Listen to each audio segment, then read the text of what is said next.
Ray. What do you want to do tonight? The same thing we do every night, Pinky. Try to take over the world.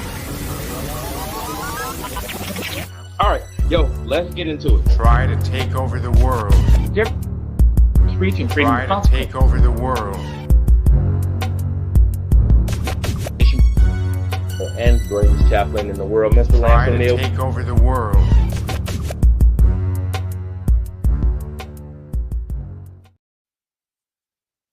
Yo, what up, world? What up? It is Sunday evening at 8:30, man. Do you know where your pogues are? We're right here. We live and in full effect with another week. It's your boy KJ Bradley, in the world's greatest chaplain, Mr. Lance O'Neill. What up, Chappie? How you doing today, brother? Doing well. How are you, KJ? You have more going on than I do. Life is chaos. Yeah, life is chaos right now. Right now, we're doing the indoor camping. We're in the indoor camping phase of our PCS move. So just trying to figure life out, keep the kids there out of school. So we got them 24/7, and they are just toddlers with no toys and no recreation. Is just insane. I feel like we're living in caveman times. Yeah, I forget. Yeah, when everything's packed up and they don't have the toys and everything, that's not good. I mean, I assume they still have their iPads or whatever. Yeah, they got their tablets, but we got a tablet limit at the house, to where you can only use it 4 hours out of the day. So it's a weird time, man. We're trying to be disciplined and stick to our guns as parents with maintaining the restriction. But at the same time, it's like, no TVs. Thankfully I saved my Mac desktop.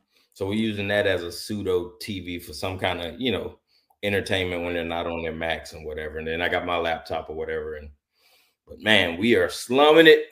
I always hated this phase of the PCS, man. It's just that awkwardness where it's like, all right, we're down, and we're down to one car waiting for the flights. So T is PCSing during the week. I'm at home with the toddlers with no outlet, no car. So we're definitely caveman in it, and it's fun times, man. It is fun. You gave up the car? Well, we shipped one to Cali already, trying to get a head start. We shipped it early so that they could be there when we get there, and then I'll be driving the battle tank across shortly after I put them on the flight. So it's just I tell you, man, it's one of them things where if you have never experienced it, PCSs are not for the weak when you have families, man. It is insane. And the average non-military person doesn't understand that we go through this every 2 to 3 years. Yeah. This isn't like, oh, well, yeah, I've moved before. It's like, okay, when you've moved, let's go through some things. First of all, you decided when and where you were going to move. Yeah. You got to choose. You get to say when you leave. You get to say who packs up your house, assuming now definitely. But as far as the control goes, shoot, even part of that is, hey, we are moving on this date. You guys need to come pack us up. Well, okay, we'll be there sometime between this day and this day. And we're going to schedule you for 3 days, a week before you move. The truck will show up when the truck shows up, and then they're going to load. And make sure when the truck shows up and loads your stuff, you're there, because if you don't, things go missing. Yeah. I had a set of golf clubs magically go missing.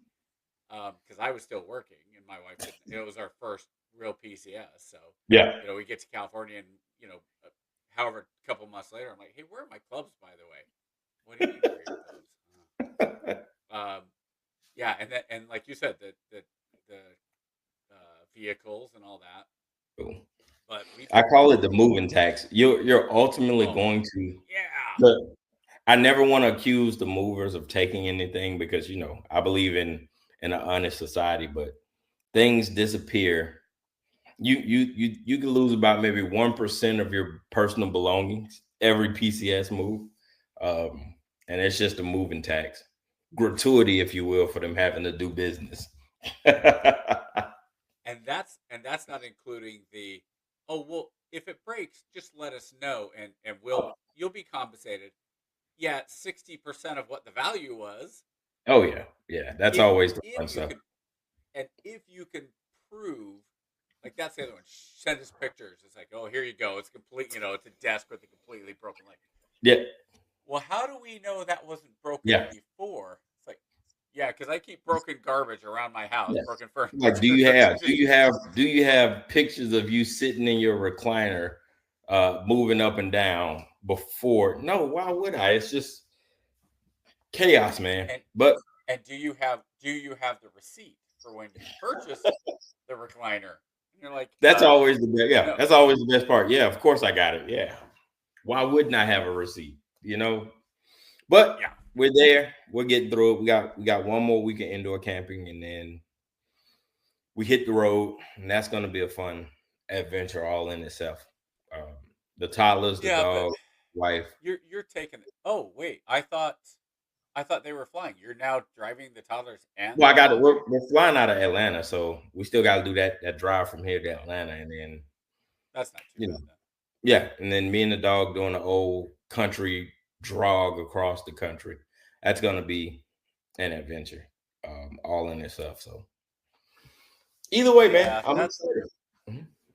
Yeah, that's where it gets physical. It's weird. Like, it's so physically and mentally draining to drive that far for that long. Oh yeah, and to go. I mean, really, there's not much of longer to go from the coast of South Carolina to the Bay Area. Really, I think the only way you could get any further is maybe as if you were going to JBLM. Maybe. Yep. From probably not much further. No, from like Maine to JBLM will probably be a further drive. But other than that, this is it. This is literally touching coast to coast. So yeah, I don't know, man. We're gonna have fun. I'm going to Oklahoma. I'm gonna go see. You make all that money in mileage, all 14. Oh yeah. Miles. Oh yeah. That. If the claim goes through, who knows? But planning on stopping in Oklahoma. Yeah. Well, I'm planning on stopping in Oklahoma, going to see Bass Reeves' gravesite, which I've always had on my bucket list. And then the Bass Reeves Museum. Like I told you, I'm gonna hit Route 66 for a little while, do the scenic American tourist thing, and then hopefully I don't get deported or something on my way. I've been working real hard not to roll my R's when I speak, so who knows? Anyway, are you ready to get into it? Well, I am. I'm not sure Fetterman is, but I'm ready to start going. Let's get into it. So listen, man.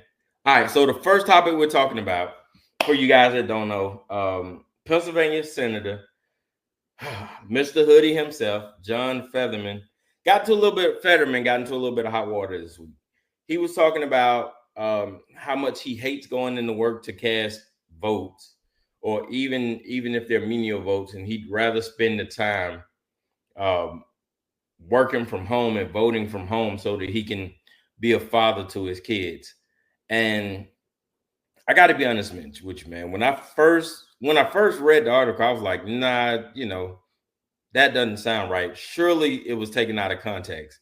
But no, he says because he suffers from depression and because he was honest about his mental issues, he feels like it's being weaponized, and now he doesn't want to go to work anymore and all this other stuff. And I told you one thing that sticks out to me about grifters, and I knew when he was put up to run against Oz in that seat, I said then that all Democrats aren't good Democrats. And he just had grifter energy from the start, man, and he's proven to be one of those guys, right? Like, oh yeah, I'm on your team. No, I'm not really on your team. And then now he doesn't even want to vote. I looked up his records. I think he has like an 18% absentee vote. The dude is just, I don't know, man. He's one of those guys. Like you've always had one of those guys in the unit, right? They always do the bare minimum, just enough not to get kicked out, but claims that they're fucking superheroes, right? You're welcome for my service. Be like, dude, you didn't do shit. and he's giving me that vibe. Specialist Fetterman. I think we have a new nickname for him. Yeah, and he is giving that vibe, just like, all right, so you're a veteran, you got mental issues, you got PTSD. Your job is to freaking vote. You are a senator. What the hell did you think your job was? I have no, like, the issue I have with this, with everything that's going on, and with him being in hot water, he should be trying his best to stay out of trouble right now, right? Like, you got the DUI thing, you got the speeding, you got the fighting with his wife, like all the veteran self-medication issues he is checking the block on right now. And to come back and to cop out and say, oh, well, they're weaponizing my mental health, that's why people don't like me, and because people don't like me because I get mental health help, I don't want to go to work and I should stay home. I should be able to stay home and vote from home. I'm gonna get off the horse, man, because I have a sore spot in my heart for sorry jokers like that, man. What do you think?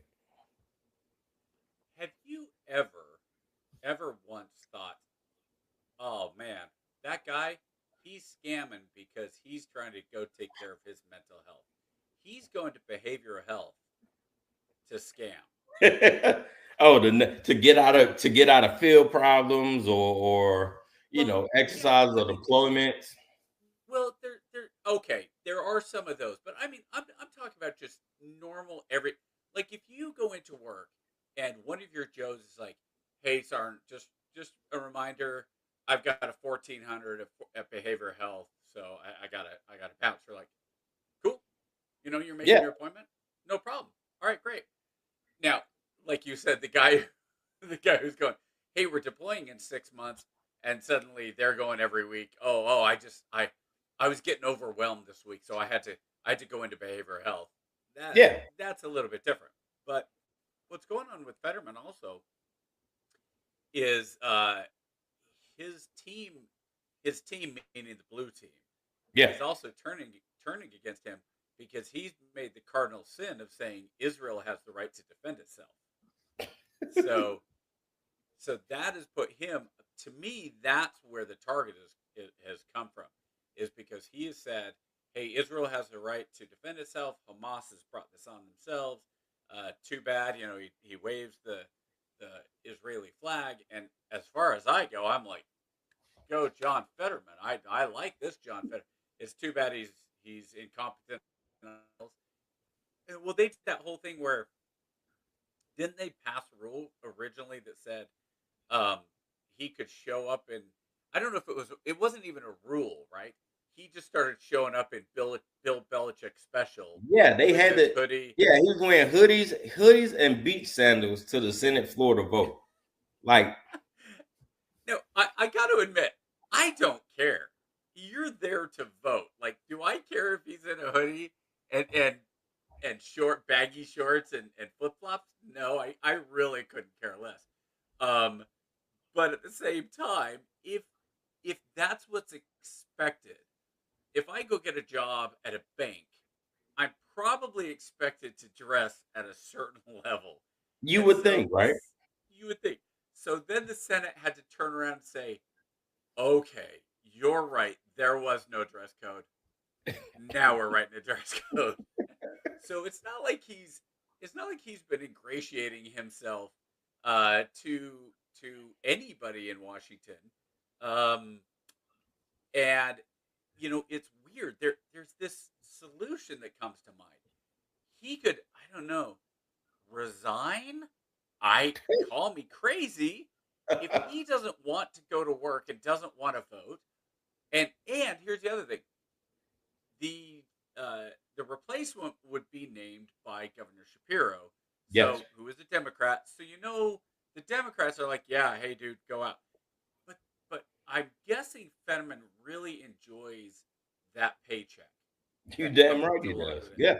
And the perks that come along with it. And just, again, if you don't know, anybody who is donating, if anybody, Fetterman or anybody else, says, well, I'm still going to run next year. Hey, I still need my campaign funds and all that stuff. At the end, if he decides not to run, that money doesn't go back to the people that donated. He can legally keep every penny Yeah. that they don't spend. So why would he get out? He's probably at this point, he's probably ghost writing a book. He's probably having somebody in line, a carrot in the vegetable patch, uh, something. So he's planning his return. Now I know people will say, "Well, a brain-addled Fetterman who doesn't want to show up to work and is in sweatshirts is still better than Dr. Oz." And that to me is where you start going, really, come on. I mean, let's at least be honest. You got to figure Dr. Oz, whether you agree with him or not, and I don't have a lot of skin in the game when it comes to Dr. Oz. I think he kind of shot himself in the foot with some of the things he was promoting. But at the same time, I would think that if Dr. Oz was there, his record as far as showing up to work would probably be a little bit better. And Oz is, and I mean this, he's in the administration doing something, right? I think he is. He's they put him in charge of health or something like that. Let me see. It's something medical related, right? Mm-hmm. So well, and that also tells you he at least is doing a decent job because he's not coming up on the radar. I've been saying now for a while, if you're not popping up on the radar in this administration or really any politician, he's in charge of the Centers for Medicare and Medicaid Services. Okay, so he's part of that revamping, which again, but his name hasn't been attached here. The big thing is what the administration thinks that people who are able to work but are on Medicare and Medicaid should actually have to work. I personally, I'm okay with that point of view. If you are proving that if you're legitimately unable to work, I don't have a problem with Medicare and Medicaid. That is extremely simplified. That is an extremely simplified version because of course. Because the work, I mean, the work requirement is already there.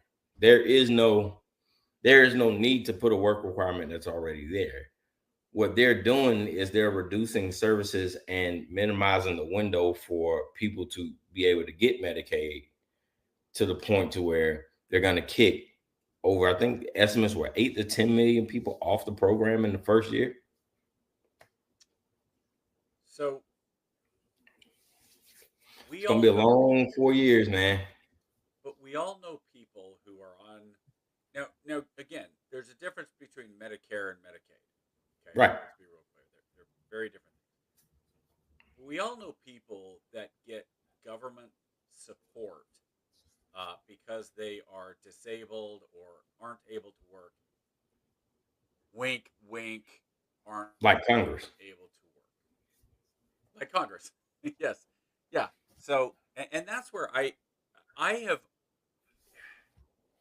we always talk about what would we do? And to me, I don't think it's even about the patient, right? Okay. And the reason I say that is this.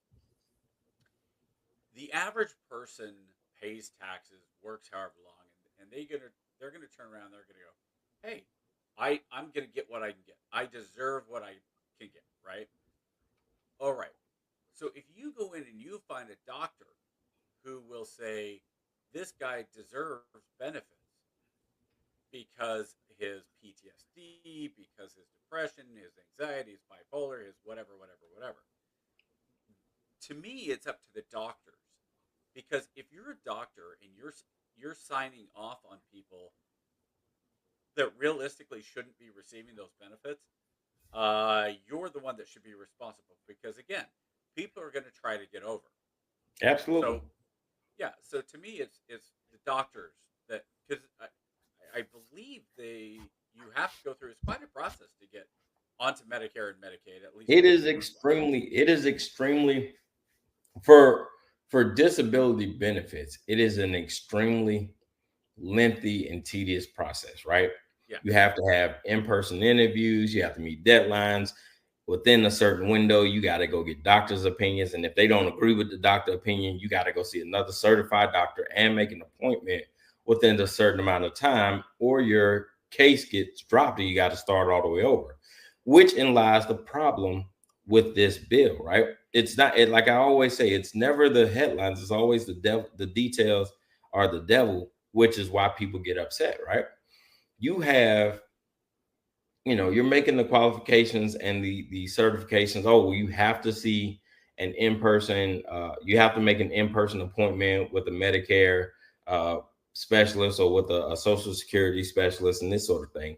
But at the same time, you're shrinking those staffs for it. Right now, you're already waiting, 6 to 8 weeks to get an appointment, plus or minus, depending on if you're close to a large hub or not. With these recent cuts to Social Security and Medicare, they're anticipating anywhere between 3 to 6 months for an appointment. Now, mind you, you have a 6-month window to get everything adjudicated. Just like if you were the Met Board, right? They give you 90 days to get all your paperwork done and adjudicated, and they make a decision, right? So similar process, just a little longer on the other side. So within that 6-month window, you got to have your initial assessment with the disability services, fill in your application, submit all your paperwork. They'll make an initial decision. They'll say, hey, we agree with this, or hey, no, we don't agree with this. We have questions about this. Go see a doctor and come back, right?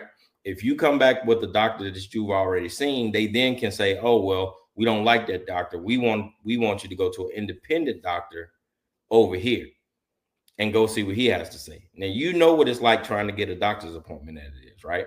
Now, couple that with trying to schedule your appointment within that 3 to 6 month window. And there's I'm not going to say you're not going to be able to, but the probability of you getting all of that stuff done in time is significantly lower. You know what I'm saying? It's just that for an administration that likes to pride itself on being the most transparent, we're going to cut the red tape, we're going to cut the bureaucracy and bullshit. What they're doing is they're putting up these invisible walls where on paper it says, oh no, man, you got plenty of opportunity. You got 6 months. You can do this. But when you go through the red tape and you walk through the paperwork, you realize that it's damn near impossible to get all that stuff done. So part of me, a large part of me, I don't want to say that's an excuse because I know there's a reality of it. The problem is that the patient is the one that suffers at the incompetence of the professional, if that makes sense. So yeah, absolutely, sure, I get you that. Yeah. So that's where, like, these cuts and some of these things, that's where when you talk to people who go through the VA and they say the problem, my providers are good. Like, once I get in front of my provider's great. He does this, she does that. The nurses are professional, the docs are professional, they get me my meds, all that stuff. The problem is getting in front of that person. And I don't know if it's the people answering the phones, the people making the appointments, what it is. But there's also, because the number of providers, yes, that's part of it, but it's the system itself. So let me give you a little anecdote here. And I understand this is an anecdote that's not for everybody. Yeah. I went in, I was doing my phase 1 or phase 2 for retirement. I went in and started talking to the provider. And she laid out for me the ridiculousness of the system. They were taking away that she could simply write private so-and-so did not show up, right? Yeah. So now private Snuffy makes an appointment. Private Snuffy is supposed to be there on time. Private Snuffy doesn't show up. And because Private Snuffy doesn't show up, as the provider, she was getting in trouble because, well, why didn't you see Private Snuffy? And she's going, what do you mean? Private Snuffy didn't show up. So now she's turning around and she's personally calling Private Snuffy to try to get a hold. She tells me a story how she says, I went to the file. Private Snuffy did not put her contact information in there. She didn't put her phone number. She didn't have an email address. She had her contact for her mom. I went online, found her mom, called her mom. Her mom called her. She then called in, and then she, so this provider, I mean, talk about going above and beyond to try to get a hold of it. And she's like, I had to do this, and she's like, I wasted an hour trying to get a hold of this private, and the private was a nothing. It was like, oh, my neck hurts, my shoulder hurts, it was just kind of like a really nothing. Yeah. And the reason she did all this was because her supervisor had said, well, you have to do everything you can. And if you don't document every single thing you do, like, it wasn't good enough to say, well, she didn't have a phone number. How was I supposed to get a hold of her? And so my advice, she's like, well, I was like, well, I would ask the supervisor, what do you expect me to do? And she went, that's a good idea. I should do that. But you know what I mean? So there's a level, there's two sides. All of it adds up, right? Yeah, of course. The person who doesn't follow through,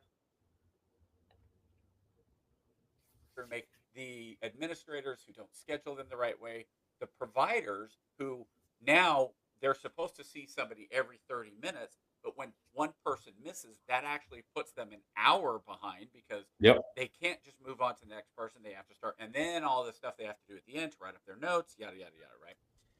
And so the whole system is kind of screwy.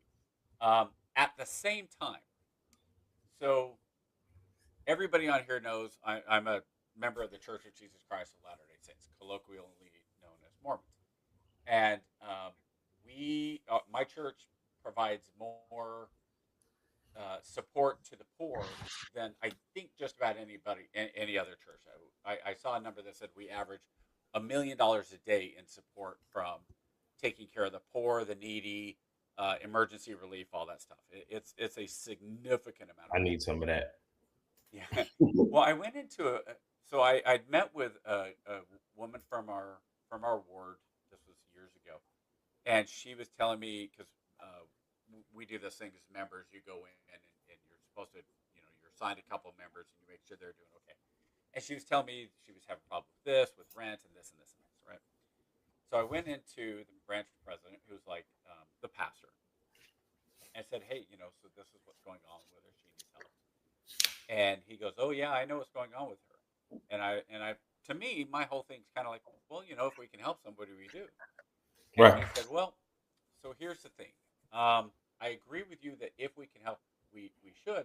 However, you have to have. There's certain things you have to do. You have to try to help yourself first. Yep. Right? What is she doing? Does she still have cable TV? If she can't pay her bills, does she still have cable TV? Does she still have this expense? Is she looking for a job? Has she asked family members?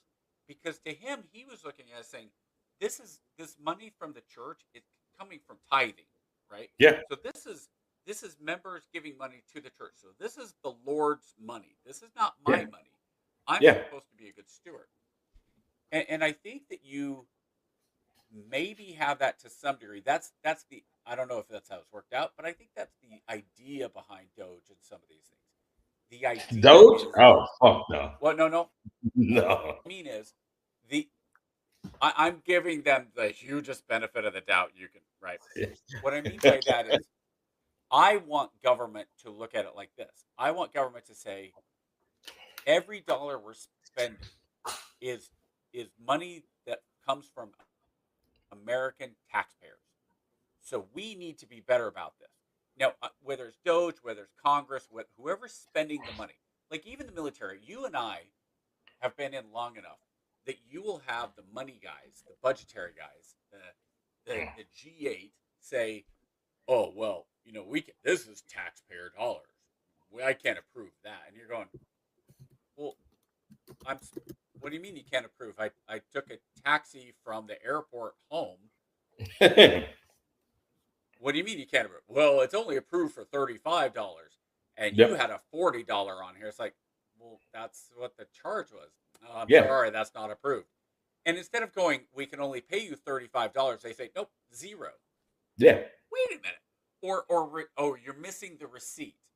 You're right. I'm missing a receipt from a taxi driver who drove me from the airport home because they didn't have a receipt in their card to give me a receipt.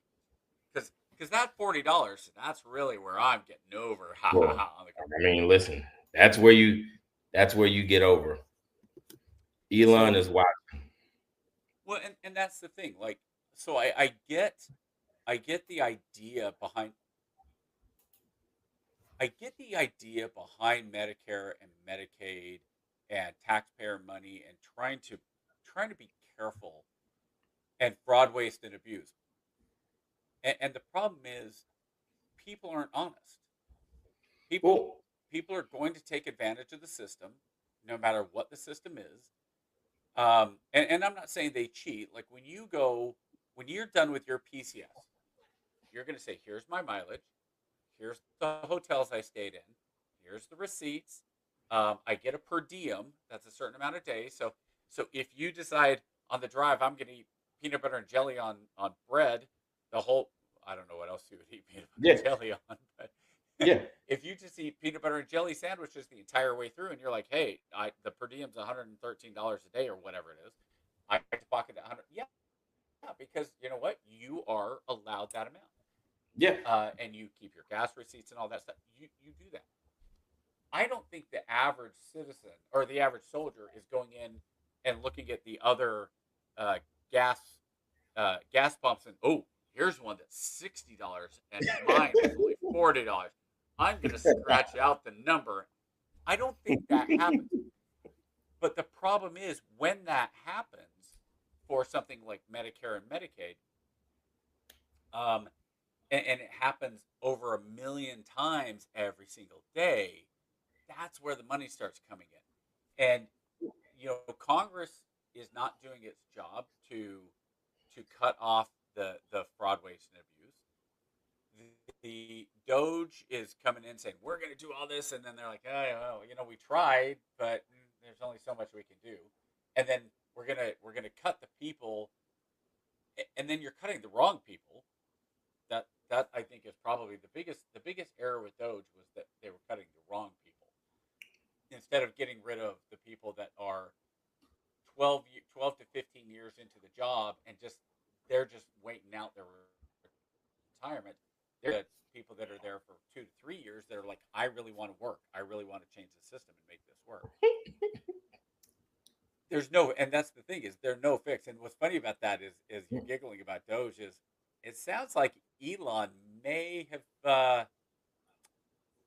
gone a little further than he thought and may have gone a little too fast, a little too hard. And I think he might have taken some spotlight away from the president. And the president does not like to be out. Oh, you don't say. You don't say. You don't say.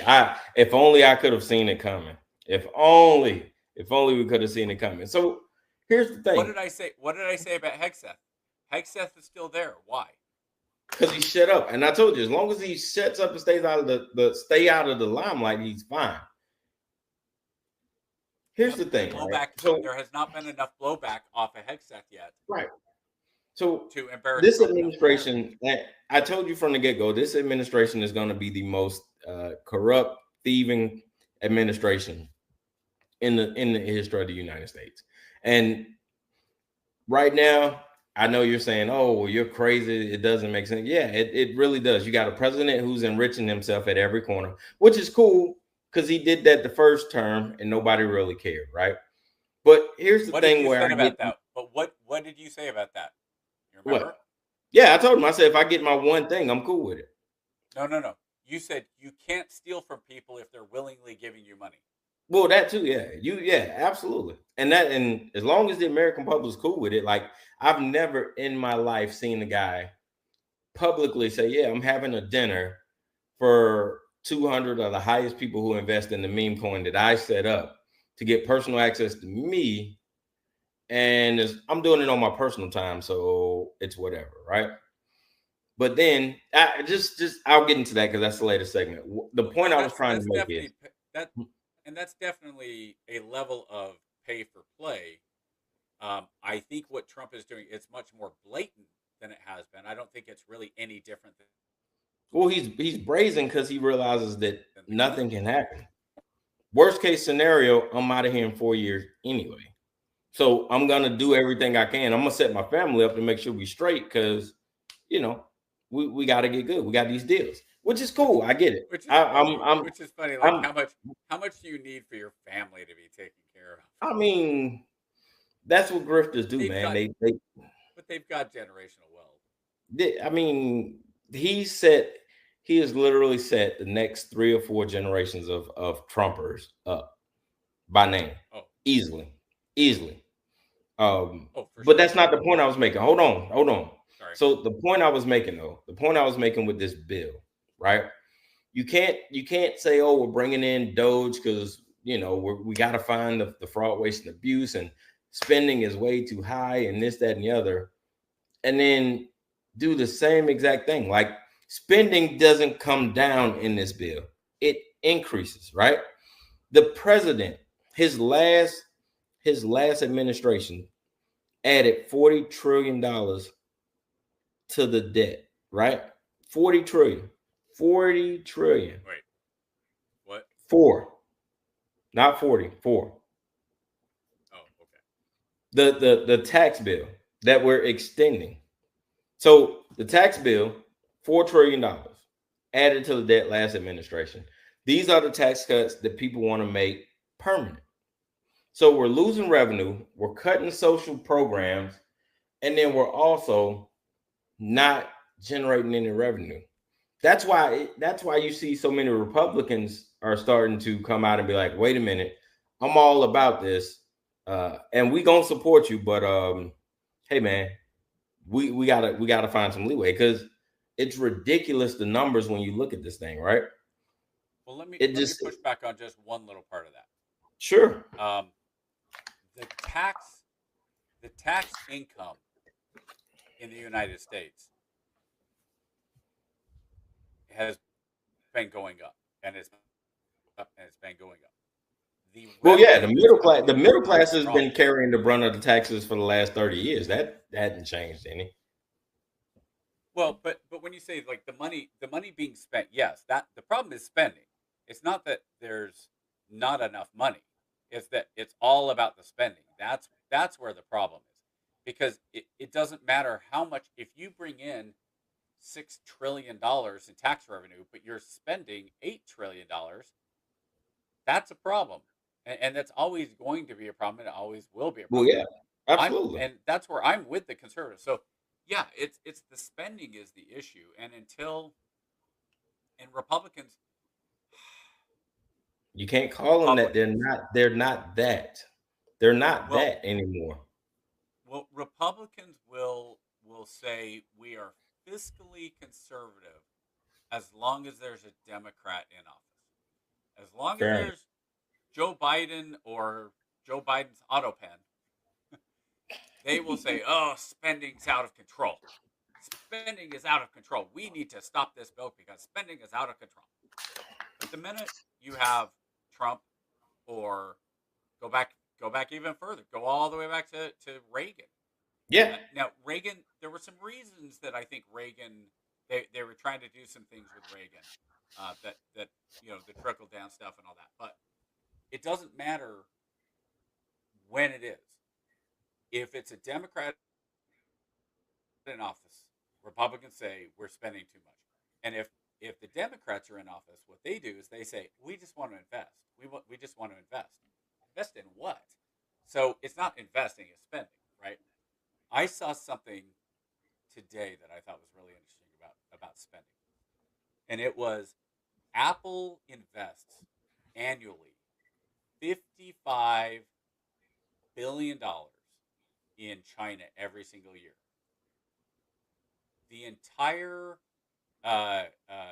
money, the Marshall Plan, spent half of that annually to rebuild Europe over 16 countries. So when you start looking at the money that's being flown around and being invested, and the thing with China is, it's not like Apple's going in and just, you know, randomly building these giant factories and everything, and you know, the tech and everything. It's labor. Like, Apple could come in and Apple could invest $55 billion in the United States, and they could go into Appalachia and they could give jobs to people, you know, that need jobs. And sure, maybe the iPhone would be more expensive, so be it. But we don't do that, and we don't require that. And China is able to say, hey, we'll take your $55 billion investment.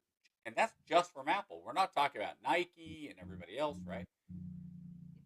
Until the United States gets serious about changing the tax code, about making it possible for companies to stay in America, to modernize our ports. Like, our ports, it's ridiculous. The amount of product and the weight that can be moved in the Chinese ports compared to ours is just, because it's all automated. Ours is so far behind.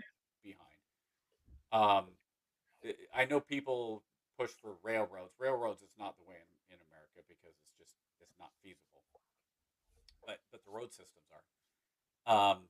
But we don't spend money on things that make sense. We don't spend money. Also, we don't spend money the way the taxes are supposed to be spent. And what I mean by that is, if you have a gasoline tax should pay for roads and infrastructure, right? But instead, we put a gasoline tax, and it just goes right into the normal tax fund, or we put taxes on this or that or the other, and we never remove a tax.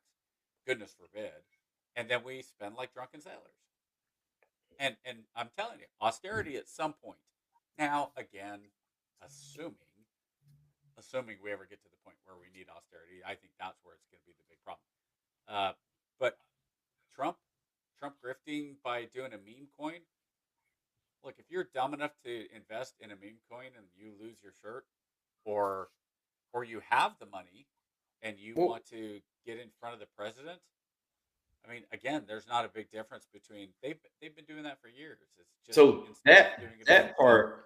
that part I agree with. So did you see the report about the Asian official who was under investigation? Was he one of the 200? He was, and he invested significantly in the Bitcoin. Went to the dinner, and guess what happened after the dinner? He got arrested. They dropped his case. They've been working on his case since 2021, and magically after that dinner, that just, I mean, coincidental. You know, it's just timing is a hell of a thing. I don't know this one. What was the case for? Let me go. I got to go look it up. But it was so he was being investigated by 2 different agencies. But his case got dropped. Hold on. Give me a sec. It's bad luck, regardless. Mm-hmm. Well, okay. Being extremely generous, it's a, hey, they're coming after me because of this, and this. Oh, all right. So check it out. So here it goes. So Justin Sand is the guy's name. He was being sued by regulators for fraud and market manipulation. God bless him. Ironically, though, after the dinner, his case got dropped. But I mean, you know, he did invest a significant money. How long after like, I'm curious, and I'm not trying to justify this at all. So, that's not what I mean. So if you once he invested in the coin in January. Sure. In February, the SEC agreed to a 60-day pause in the suit in order to seek a resolution. And just this week, God dang it, boy, I tell you, whew, he is lucky. Just this week. When was the dinner? This weekend. The dinner? Last Saturday or Sunday. Mm, I tell you, boy, Yeah, I mean, those it definitely coincidences. looks. Yeah, I mean, it Hmm? looks bad. It definitely looks bad. I mean, for sure. I'm not going to justify that. I, and I wish. Look, there are so many things with government that happen that you just kind of like. Are you kidding? Like Senator Menendez. It took how long did it take for him to be convicted? And he had gold bars hidden in his freezer that had been given to him as a gift by what was it, Yeah, Saudi? yeah. So that's the thing. Like I think Trump is at the point, whether it's Trump or whether it's the because I think Trump. Here's the thing. I think Trump is smart enough to have plausible deniability. Right. I don't think Trump is signing off an order that says, Well, "Hey, make sure Sen's not getting investigated." I would hope not. So I would that's not all though. So Oh yeah, the top 25 coin buyers got a personal VIP White House tour. sure. Then, Cool. even though he was on his personal time and not in an official government, capacity or whatever, when he gave the speech, the official symbol of the White House or the president was on the podium. Yeah, you say that, right? You say that, I right? do But say that. then but you see the slices of the pie, and then you're like, wait a minute, this is some real messed up pie. Because The reason I say meh on that is because when Bernie Sanders goes on a fact-finding tour to wherever, or if he goes to Denver fundraiser, he's always Senator Bernie Sanders. I mean, I can see where people might go, hey, it's, but he's always the president. I mean, you're he's doing always that. the president, and it just the I have to go back and I look, right, because I'm old enough to remember one of our presidents wearing a tan suit, Oh, right, that was stupid though. and That was getting absolute crushed by these same senators. Like the senators hadn't changed, who are saying, "Oh, this is cool. We can do this, right? We can absolutely do it. This is but absolutely that was fine." that was the press going after him more than the others, more than No, the no, other no, no, no, no, no, no. Republicans. That was the red team. The red team was up in a tizzy about it. And Not here's him where I so think the much. tipping point is. You know it's getting shady when you start having the commentators on Fox News arguing with each other about just how shady it is. How much illegality is allowed in the presidency. And Now that that's a is good argument. we're at a point to where it's like, all right, we know this dude is corrupt. We know he's grifting. How much grifting is an allowable amount of grifting? Not whether or not you can grift or not. It's how much are we okay with him stealing in our face? Well, not So stealing, just playing I in know. our face. So this is the problem that we're at, right? This has been going on, and this is not to justify this. This is to say it has been consistently going down and down and down. And you and I have talked about corrupt politicians for years, Absolutely. and so it's not a surprise. I mean, unfortunately, we don't have high integrity people in office, whether it's the ad- head of the administration. And remember, I'm still active duty, so I have to be real careful here. Whether it's the head of the administration or the head of the one of the Lance, they houses can't of hear you. Congress. You can't hear me? Oh, really? Is it now?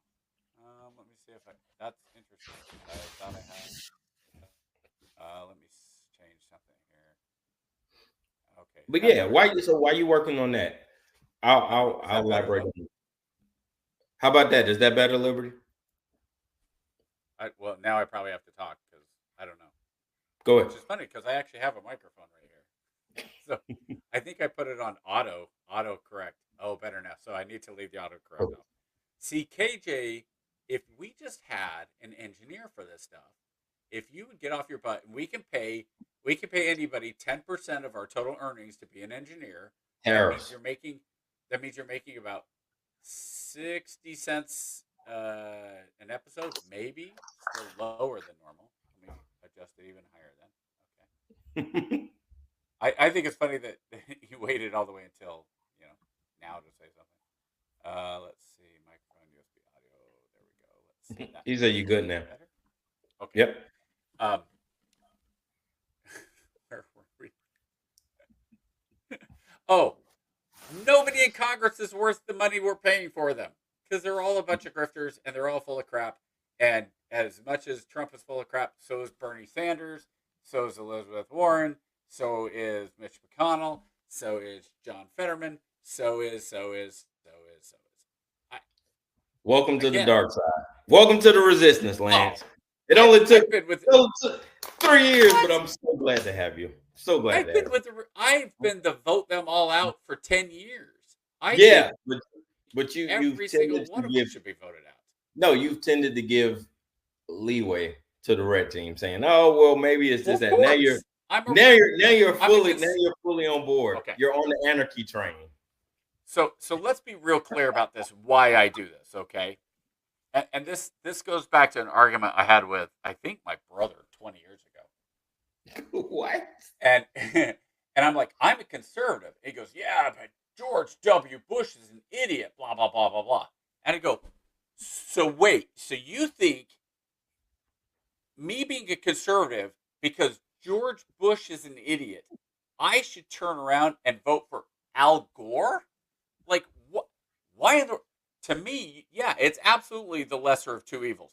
Would I rather have Trump in there than Kamala Harris? Yes, absolutely. Would I rather have a bunch of corrupt Republicans in there than Democrats? Yes, absolutely, because it's not just about one thing or the. To me, Democrats are consistently more wrong than Republicans. Now, don't get me wrong. There's very, very few Republicans that I go, yeah, I really like him. I really like Mike Lee out of Utah. I think Mike Lee is a conservative. I think Mike Lee, there are times when Mike Lee probably shouldn't be tweeting because he says stuff. But there's times where he's like, this is just me. I'm tweeting. It's like, no, you're always Senator Mike Lee. Always. And that's, you need to act like that. I don't know currently what Senator Warnock for Georgia is voting or how he's doing. That's how it should be. I don't need Warnock being being the lightning rod of everything, right? And I don't even know who the other was. I couldn't tell you. Ossoff. Lindsey Graham. Ossoff. It's Ossoff. So it's Warnock and Ossoff in Georgia. It's Graham and Scott in South Carolina. Now, Scott's been smart because he's kind of gone quiet. You don't see a lot from Scott. But Lindsey Graham, oh my gosh, Lindsey Graham. Tim Scott is the break. Tim Scott is the break in case of racial divide Negro. You're not going to see Tim Scott unless there's racial distress in the country. Then the Republican Party will bring Tim Scott out to come out with some bullshit ass coalition proposal, and then they'll tuck them away until they need them again. Do you have that video handy that I sent you about Thomas Sowell? I don't know if it's handy, but I'll try to get it up. It's on our YouTube. It's on our YouTube IMs, so it shouldn't be too far back. But they were talking to Thomas Sowell about if they had him. I think it was there was a rumor that he was going to be in the Reagan administration, and this is back in the day. And if you know Thomas Sowell, that's you're the one from Cliff Duncan, right? Sure. It's the only one I've sent you recently about Thomas Sowell. Yeah. Thomas Sowell, if you don't know, is the smartest, most based economist. Like, everything about him is, look, I don't say stuff just to say it. I have the facts. I have the receipts. I know this because there's documentation on it. I'm not going to just spout off on something. but play that video. I think when you bring up somebody like Scott, I think it's really instructive to see what Thomas Sowell good. No, Thomas Sowell I very actually enjoy Thomas Sowell a lot. I don't agree with him all the time. I think his view is a little skewed, especially the older and detached away from the ground level he was. But no, I think for the most part, Sowell, he's like, he's founded in doctrine and theory. How about that? Well, Sowell and he's pretty Sowell good. to me, Sowell is an actual intellectual. Yeah, absolutely. Who puts his thinking into practice. Exactly. You can be an intellectual and just spout like Krugman. I think that's what Krugman is. Krugman wins the Nobel Prize in economy, and then he goes on to the New York Times as a columnist, and he's talking about everything except economics. And it's like, dude, you don't just because you won the Nobel Prize in economics doesn't mean you should be talking about race relations or about certain things that have nothing to do with economics. So, do you have that there? Yeah, I'm getting it pulled up now.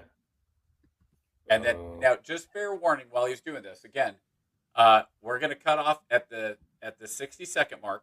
No, 60-minute mark. We're going to keep going, but for our CTR, that's the cutoff for CTR. So we'll do a quick pause for CTR, and then we'll just keep chatting for however long we decide to go after that. But once we get that, so this will probably take us right about to the minute or to the hour mark. That's twice I just said minute mark. Did you? All right, I'm gonna try to do this without getting cut out, because for whatever reason we are not. As long as the video's less than 3 minutes. No, we might have to cue something up and come back to it, because it is not a. Well, so let's just keep talking then for a minute. So yeah, because you brought up Tim Scott, and I think that's one thing that Republicans. Do you want to play it? No. I said go ahead. Tim Scott is a disappointment. That's all I was saying. Well, I think that one of the mistakes that the Republicans have is they are so worried about looking the wrong way, or it's weird. It's a reverse racial thing. Like, oh, if it's anything racial, we have to have Tim Scott talk, because if it's somebody else, then we're going to be accused of racism. It's like, it's still racism if you're trotting out Tim Scott only because he's black to discuss something. Like, it bothers me when people say, men can't talk about women's issues because they're not women, or whatever it is. I may not understand all of women's issues, but there's things that affect my wife. There's things that affect my daughters. So I think I have a right to talk about those things. And I think it's pandering when you say the Republicans do this. Well, we have something, so we're going to put Tim Scott out in front, and they do it for other things too. Like if it's something with the Cuba issue, whenever a Cuba issue came up, they get Rubio, and they'd be like, "Hey, Rubio," come. Or Ted Cruz, "Hey, come on up." So I do think that Republicans would be better served to push for candidates that are a little more diverse, and I will say DEI. If you want to call it diversity of skin, mainly because it's just experience. Like, you can have conservatives that have different color skin just because it's a different experience. You and I have talked about this. It doesn't matter the color of our skin. You grew up in a different place than I did, so we just have different experiences. Like right now, you have a different experience just walking down the street than I do. And that's fair. I don't think there's anything wrong with that when people say, "Well, I don't see color." It's like, how can you not? If you just look at the two of us, there are some very distinct differences. There's Chat GPT would argue otherwise, but yeah, we're distinct. Oh my gosh, I could tell you a story about what I did with Grok and the whole trans. Okay, hold on. So we're gonna pick that up here in 30 seconds. Let's go ahead and sign off. All right, for you guys that are watching us on CTR Network, thank you guys for tuning in. As always, You can catch us on our YouTube platform, holler at us on Twitch or on the Facebook stream. But we got to say goodbye to you on Roku, man. So we will see you guys next week. Thank you for watching. Tell a friend to tell a friend. We'll see you guys next week. And we're back. All right, cool. So it's not allowing me to share the screen because I'm remote. So I can send you the link and possibly get you to share it, but for whatever reason, this remote system is not allowing me to share the screen.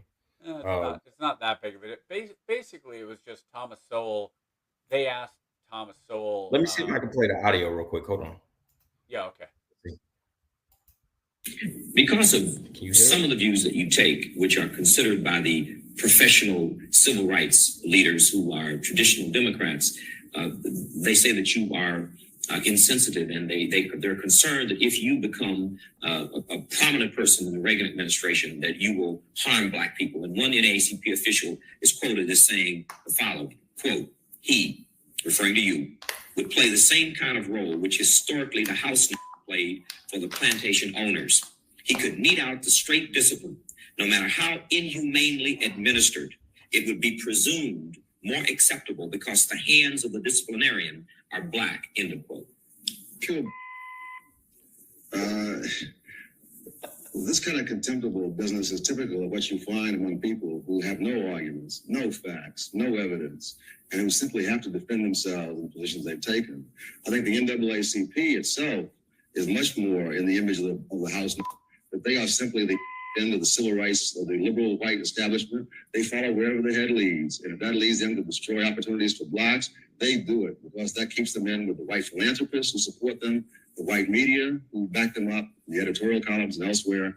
It's typical of the kind of garbage to which they're reduced by the lack of anything better that they can offer.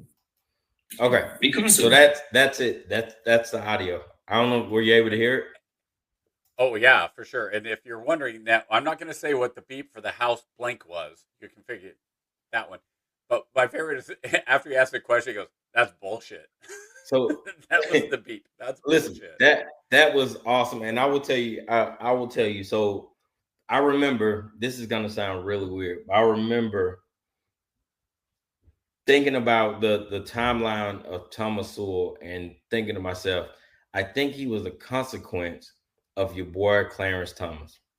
Clarence Thomas did so much damage to the reputation of Black people when Thomas Sowell came around, who was actually a intellectual who would be by the book.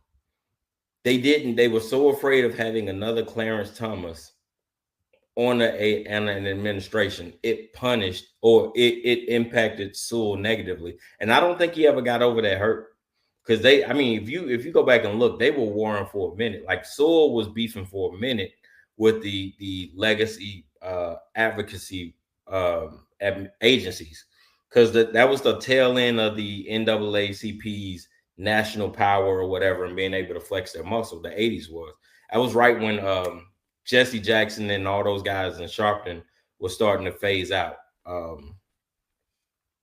Yeah, he's been around a lot longer than some. But what I'm saying is when Clarence Thomas got elected to the Supreme Court, right? When he replaced Thurgood Marshall, he did such irreparable damage to the Black community in their eyes, in the eyes of the civil liberties, the legacy agencies.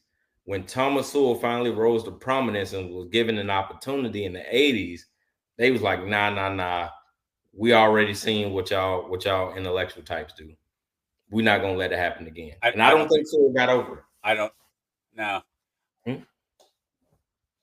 I don't think so, because Sewell radar before that anyway. And I mean, Clarence Thomas, right from go, was put in as a token, right? The Jesse Jackson and them. He's just a token. He's not really worthy. They roll out Anita Hill and the whole. Well, even Thurgood Marshall said the same thing. Even Thurgood Marshall said as much as he was retiring. He was like, "Yo, this ain't the guy." Well, and that's my point, though. It didn't matter. It wouldn't have mattered who it was. I really don't think so, because if you had any conservative African American in that position, they would have gone after him no matter who it was. Oh yeah. That's what I'm saying. That's what I'm saying. Sowell was he just happened to be the next guy up in prominence on the conservative wing, who took the brunt of everything that Clarence Thomas was allowed to slide with. Well, but Clarence Thomas wasn't really. I mean, Clarence Thomas was not really a public person before he was nominated, right? Like I could like seriously. No. He wasn't. No, he wasn't. He wasn't. It just I don't really know. So what I mean is, well, so any of these guys, any of these people for SCOTUS, right? SCOTUS is a very different kind of thing. It doesn't matter if it's Amy Cohen Barrett, if it's Ketanji Brown, if it's Ketanji Brown Jackson, Sotomayor, any of them. Like these are not names of people that you know. They're not they're not in the spotlight. So suddenly they go from just kind of a unknown district court person who suddenly they're like the flavor of the week, where we're digging into their garbage can and every little detail of their lives, and people come out and say 50 years ago I was at a party and he raped me, and okay. Well, the story behind Thomas, the story behind, and Liberty, I saw your question. I'm gonna get back to that too in a sec. So the story behind Clarence Thomas is Thurgood Marshall was getting ready to sunset out, and he had given a list of, I think it was 5 or so black federal justices where he was like, hey, these are really good justices. POTUS didn't take that in consideration at all and was like, hey, man, basically, thank you, but no thank you. I got a guy, right? And he pulls Clarence Thomas up, and everybody on the radar was like, this is the guy you want? He was like, yeah, he's black. It works. And they was like, nah, not really. So even from the jump, Clarence Thomas had, and I think I have to believe, man, that some of that windfall, they carry grudges, right? People are human, right? So because Clarence Thomas, believe it or not, Clarence Thomas wasn't radical, but he was very much involved in the civil rights movement, right? Like he was French, Black Power.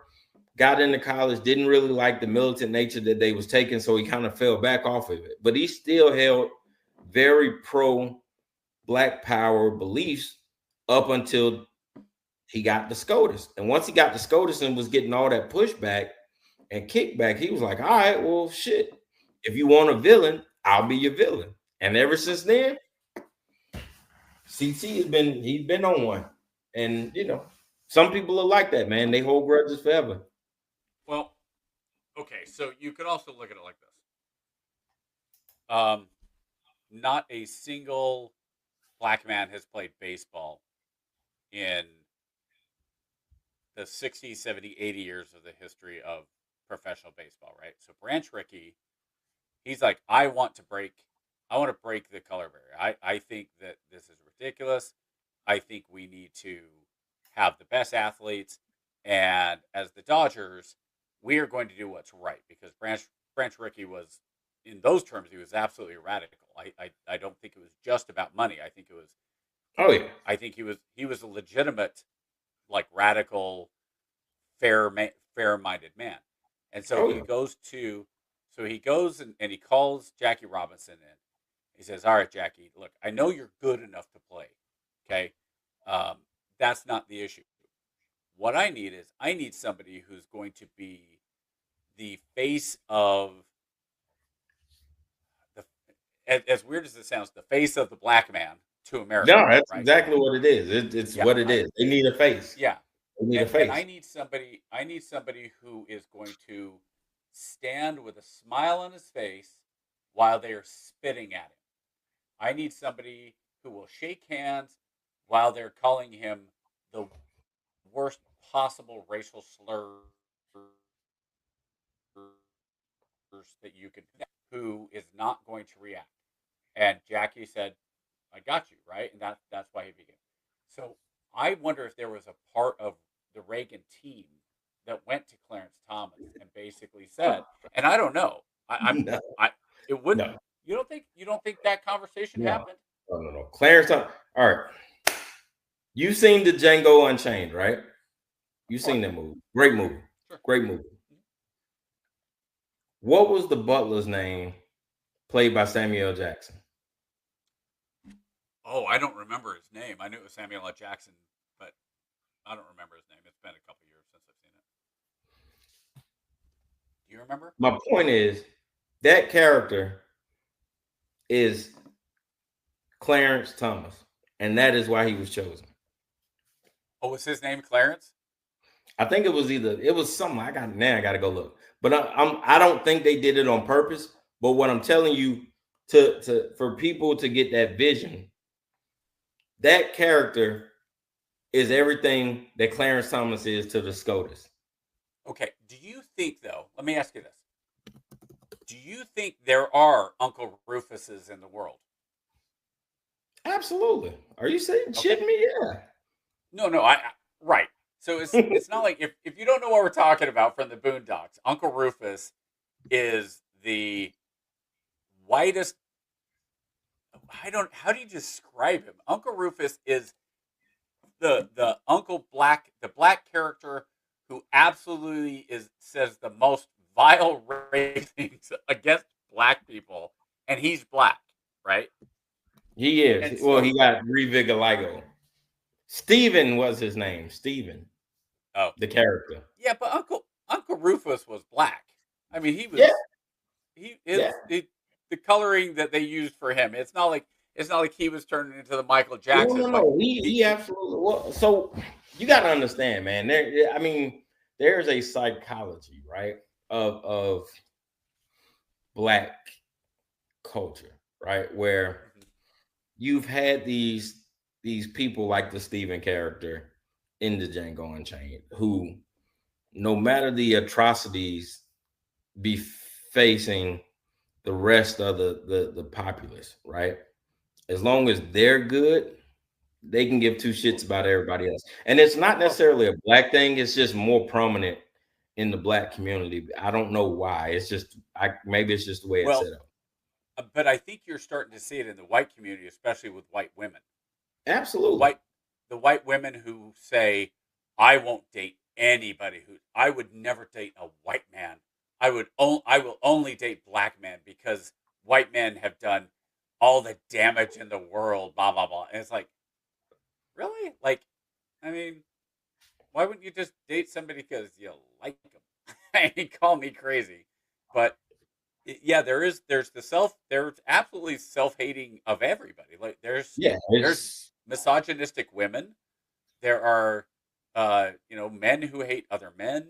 There are black people who hate blacks, whites who hate whites, and yeah, it's interesting. I was just wondering. I don't know with Thomas, because you and I have talked about this, right? I don't know how much effect with Thomas that Sowell had, because I think Sowell kind of came in and he said everything I've read from Sowell, and I think he has said this himself in his own books. I try to stay away from. I'm completely kind of. I'm talking some what I believe he is.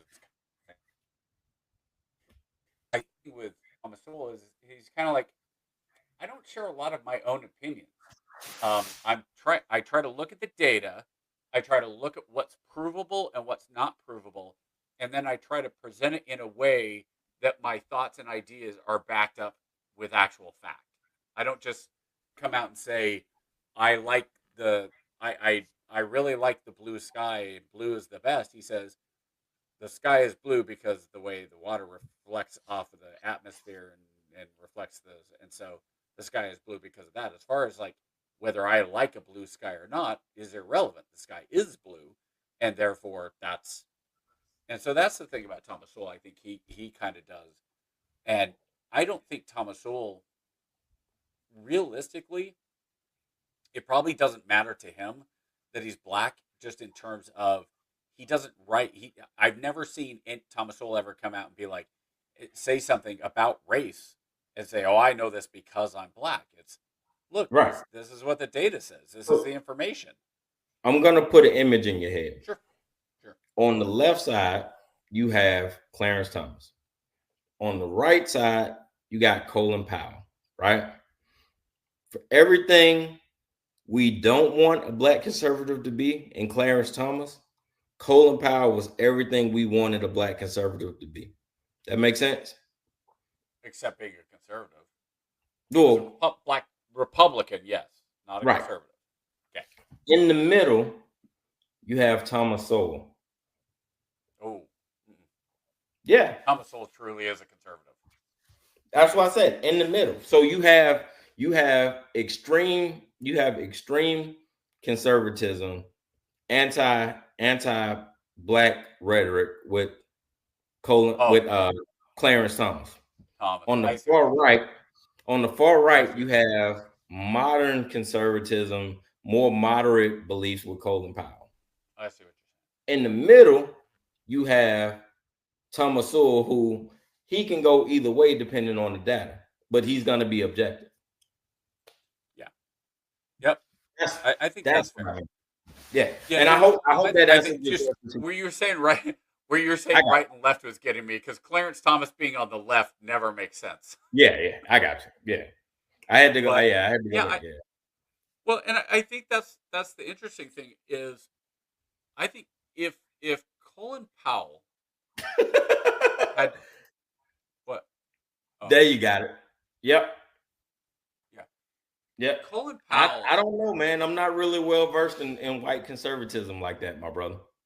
If Colin Powell had decided to run for president in 96,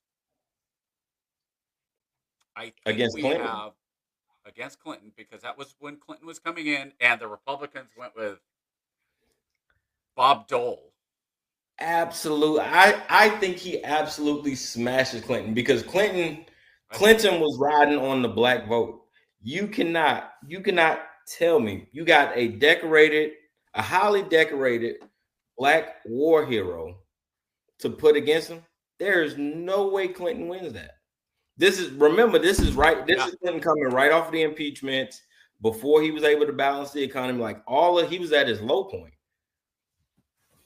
And it was Schwarzkopf coming out and basically saying, "Hey, Colin Powell was my right hand man. It did everything. I don't win." Exactly. So for Bob some Dole reason, Bob Dole was a heaven sent gift to the Democrats. Oh yeah, he was. For whatever reason, that was the.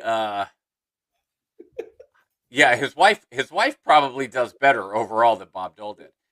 Bob Dole was one of those, whatever the Republican version of Tammany Hall is. He was he was the establishment pick. Yeah. And there probably were enough Republicans. Now again, I don't think Republicans care about, too young to remember. I was in my 20s when that happened. I'm not too young to remember that. But I think that you had a situation where Powell didn't want to go through that, right? I think Powell was kind of like, look, I've done my time. I'm a soldier. I just want to be a soldier. I will tell you, though. I'll tell you this, though.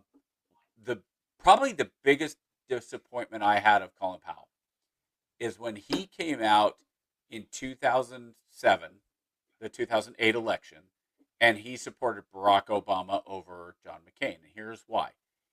It's because of what he said. Now, he came out and he said, I am supporting Barack Obama's presidency because John McCain has run a mean campaign. It's been a very mean campaign. And that's why I'm voting for him. And Barack Obama, this will be historic. What made it historic? Like, again, if Colin Powell had come out and said, Barack Obama's black, he's going to be the first black president, I'm going to vote for him because I'm black, I would have been like, okay, But he I've said said that. he said it without saying it. It's just like people who say they were voting for the economy this election cycle. Okay, the economy. Gotcha. Cool. The economy. I It's the guess same if thing. you want to. Yeah. Well, You vote for but you you've say it even without but saying you've it. even said Harris was not ready for prime time. I don't think it was. She was absolutely horrible. Yeah, She was I don't not ready. think if you had a white male,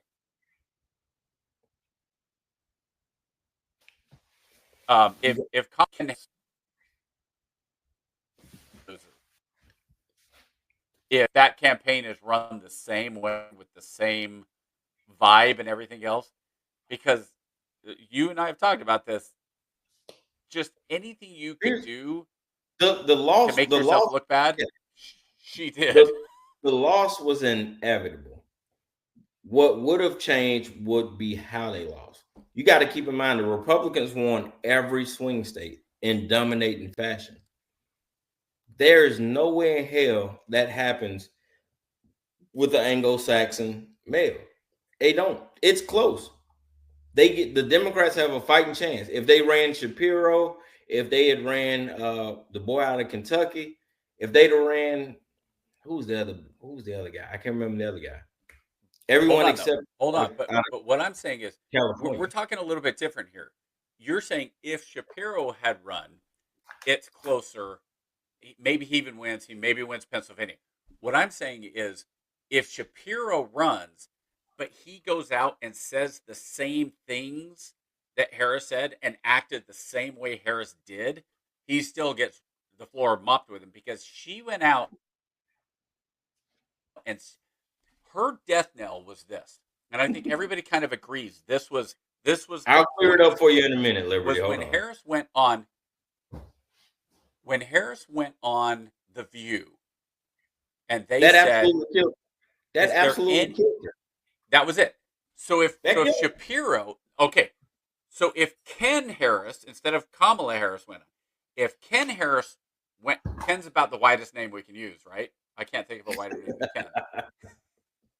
Are there any black guys named Ken? I mean, like by definition, Barbie and Ken, like Ken is the white guy. If Ken Harris goes on to The View and they say, you know, with all the things that you've had over the past 4 years and you know some of the challenges that this administration's had, is there anything you would have done differently? No, I really can't think of anything. It didn't matter that it was Kamala. It mattered what the answer was, and it was.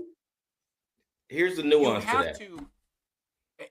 Well, just real quick though. And Trump kind of got. I think this is one of the reasons Trump lost to Biden in 2019 because Trump did the same thing. Trump went on. You remember Trump went on to. I don't think it was The View, but he had an interview with. Could have been Katie Couric or somebody, and they said, "What would you have changed differently over the past 4 years?" And he was like, "Nothing. It's been great. I wouldn't have changed a single thing." And it's that same. You can't have somebody who is unwilling in any political. I don't care who it is. You can't have them come in and say, the world has changed, the situation has changed, but I am not going to change. Like you want somebody who will come in and say, "Well, yeah." So Mitt Romney got killed for flip flopping, and that's why they won't do it anymore. Right, but hold on a second. The reason why that doesn't work is because she was beholden to Biden as a favor, right? Biden picked her specifically for 2 reasons. You remember those 2 reasons Biden picked her? Loyalty as a VP. No. I'm talking about before the very first time he picked her as the VP. What was his 2 criteria as a VP? Because she was a black woman. She was black and she was a woman. So the payback for that, when he dropped out of the race was, "Yo, kid, you're tied to me. Don't talk bad about me." So she was beholden to that either way. What I'm saying is, if any other person outside of being in that position would have ran, they wouldn't have been held to those same standards. They wouldn't have had that same tie. No, I disagree with that. Here's why. Okay. And I understand you're beholden to, you're saying, look, um, I'm on his coattails. I'm on his coattails. He brought me in to be his VP. Yeah, I'm his number one cheerleader, right? yeah. Loyal to Well, a fault. you can be a number one cheerleader and say, yeah, you know what? As strong as we were on the border, I think there's some things we could have done on the border that would have made it a little more palatable. I think even if we had just made the um, entrance, these people that are coming in, I still believe that President Biden made the right choice. I think bringing people in, letting them leave Venezuela, and coming and being here and seeking the American dream. I just think we didn't maybe explain it. I actually don't think that's the president's fault. I think that as an administration, we didn't do the things we needed to do. So I think our messaging could, and even me, I probably could have been better at that. I probably should have stepped up sooner and said, hey, you know what? I think that what President Biden doing is wonderful, and I think it's great. And I wasn't as good. There's ways to do it. So, But to come on and go, nope, I can't think of nothing. hold on. As a black woman running in that position, she would have got absolutely crushed, no matter what answer she gave. First and foremost. Secondly, they had a game plan. It was 100 days, and their best path to win was, hey, do not deviate from Biden no matter what. This has been proven since after the election. That was their campaign, and you're finally starting to see Democratic strategists come out and be like, yeah, we dropped the ball on that. Kamala Harris. I disagree with you. I disagree with one part of that, though. Her getting crushed wouldn't have mattered. The mainstream media, the media for her was, I mean, all kinds of carrying water, just like they did for Biden, as Biden, the corpse of Biden has shown. But luckily, we have reporters like Jake Tapper who are going to come out and tell us what really happened with Biden, and I think that you would have had this. She would have gotten killed by Hannity.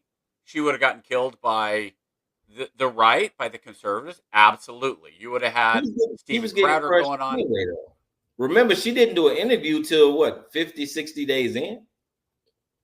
She just, at the end of the day, That's wasn't how bad ready. she was, though. But that's what I'm saying. At the end of the day, she wasn't ready to carry the ticket, and they forced the square peg into a round hole, and it just didn't fit. Right, and it's not.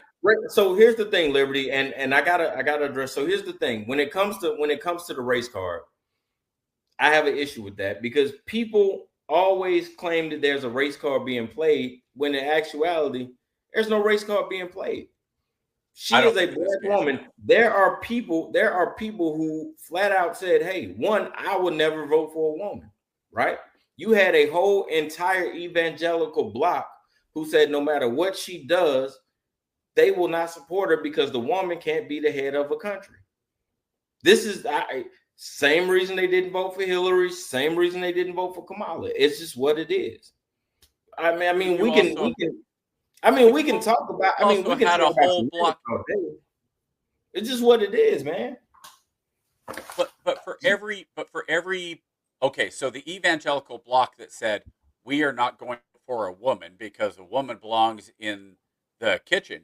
You also had a huge block of quote unquote college educated white women who said, well, I am absolutely going to vote for Kamala Harris and turned around. She's a woman. And turned around and voted for Trump in private, like they always do. White women are the most diabolical voting bloc in the history of mankind because they have consistently. Let's call it unreliable. Let's not say diabolical. Let's say unreliable. Unreliable. They are consistently the biggest lying bloc. They will say whatever sounds great. Liberty, everybody's bad. Eventually you'll catch on to that, but I'll get to that too. They have been statistically proven no matter what, they'll come on and they will say whatever they want to say. And then hands down, 9 times out of 10, they vote. Whatever way their husband votes is the way they vote. And that there's nothing wrong with that. It's just. You and I looked that up, and college-educated white women did break slightly for Harris, right? But Mm, isn't that what it was? It wasn't by a lot, but I don't It think was we ever 60. had a It was breakdown. 60-40. It was 60-40 Trump. Was it? Okay. Yeah. I don't think we It had a was breakdown as far as single the women. I wonder, the only did we ever Democrat. The see only that? no. The only We demographics only saw that white women, not college right. educated Yeah, women. it wasn't broken down like that. I think the only demographic she won handedly was black women, 92%. She got black men at like 86 or 84, somewhere around there, which I was think it was which is significant, right? Because for that for black Trump to vote get is a almost 20%. Yeah, that's what I'm saying. That black vote is a yeah, huge guaranteed block for the Democrats. So even losing those 5 points on black men absolutely crushed them because they weren't making it up anywhere else. You saw yeah. that in Pennsylvania with the huge immigrant population voting for Trump overwhelmingly. It just is what it is. Now, I like Nikki too. I was a Nikki supporter. I was disappointed when she dropped out. I think she was probably one of the better candidates this cycle. I I got I tell you what, with Nikki Haley, I started off as a big Nikki Haley fan, but the more she came out more with her policies, the less of a fan I became. I still think, well, it's going to be interesting because again, JD Vance, it'll be interesting to see what he does over the next 3 years. I still think that Greg Abbott would be a great choice coming out of Texas, the governor out of Texas. Well, Mexico just voted for a woman president, and she's also a Jewish Marxist, which is really interesting. that's like Canada, yeah. that's like saying America voted Well, for a black president, so there's no more racism. well, Two I things, think two things, liberties. two things can be true at the same time. You can vote for a woman. You can vote for a woman, and you can also be extremely anti-woman at the same time. Well, I think it comes down to who's running in what party, right? Right. Because I if listen, you, you'll never hear me say Kamala Harris was the right candidate for that election. She was a bad candidate put in a horrible position, and she was gonna lose either way. It's just in the manner in which she lost, which was really upsetting. Not upsetting. It was chances? What do you think the chances are that Kamala Harris comes out of the primaries as the Democratic nominee in 3.5 years? It depends on which Kamala you get. There's only one, so no. So there's one, but there's different personalities. There's just like Trump in 2020. What Trump in 2016 is not Trump in 2024, right? Those are two completely different candidates. If Kamala is for pretty obvious reasons, though. Well, that too. But if Kamala is not handcuffed and beholden to the Democratic Party, and you're able to actually see what she believes and speak for herself, I think she stands a chance. I think it'll be uphill because, I think it'll be uphill, but she stands a chance. You don't have, you have a couple of contenders who would possibly make some noise, but the machine is so strong, man, that they don't stand a chance. Do you think with her that she is the I don't know how to put this, that she's automatically the next in line and the Democratic machine is going to say, well, she was next in line, but she really didn't get a good chance because it was only 100 days? Or do you think the machine's going to say she already had her chance, we're going to go to the next? No. If she wins the primary, she will have to literally earn it. Like there is no way they're going to hand it to her. She will literally have to fight. I don't think they're going to do a Clinton. I don't think they're going to do a 2015 Clinton where they hand it to her. I think it's going to be wide open. And then, but I guess my question is, do you think she can? Because just you, this is just opinion. This is not. I'm not 4 years from now. I'm not going to be like, oh, but you said. I'm just curious what you think right now. Is she going to have? Is she legitimately? Do you think she has an actual legitimate chance? I don't. I think she's I think no matter what she does over the next 3.5 years, just personality wise, I don't think she's going to be the pick. I think she might want. This is a woman who won a grand total of 0 votes in 2020 running as a senator from the state of California with a resume that you like to point out was you think it's a very impressive resume, and that's fine. I'm not, and she got exactly 0 delegates. So do you think this is? Do you think that she in 2008, simply because she's had 4 years as the vice president? I'm curious. Just I don't know. I don't see her coming out of. She will absolutely have to run like anybody else. I agree with you on that. Absolutely. I don't think. I just don't. I think she's going to get to the point where they do the polling and all that. Like right now, when they ask Democrats, "Who do you want to run?" Like she's still one of the 3 or 4. Yeah, she's top 2 or top 3, I think, right now. Yeah, she's still viable by name, right? Yeah, but I think that in a couple years, I think that they're going to move on. I think the Democrats are going to move on from her. I don't think she's going to. Now, will she still end up running? Sure, but I think the threat there is if she runs and she would. I think she would literally have to win the first state to have any chance. And I don't know. Who knows? The way they do stuff now, who knows what the first state? I'll tell you, the primaries, the midterms are going to be telling, right? Because you've seen her slowly start to peek her head out and basically dip her toe in the political water, right? She's came out, she's given a couple of speeches, she's taken a couple of barbs, and essentially what her theme has been was, hey, I'm not saying I told you so, but I told you so. So the midterms are going to be really telling because she's going to have the opportunity to come out and stump for some of these races. Now, if they use her in some of these contested races and that puts the Democrat over, then she becomes more viable as a candidate. But if the Democrats don't use her for the midterms, then we've already known that the party has already started to switch away from her. The reason, well, it could.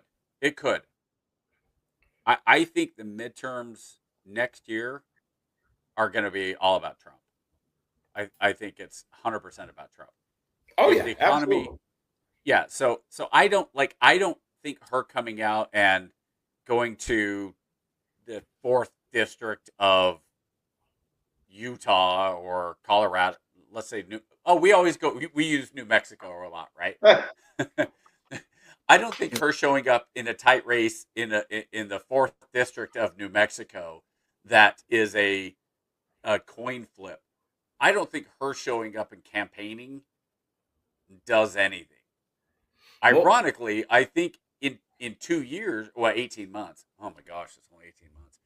I think in 18 months, meanwhile, you could have Trump show up in the 4th district and he's going to move the needle more than Harris ever dreams of, for good and bad, because he'll show up and he'll push those that support him, and they'll show up, and those that absolutely hate him, and they'll show up.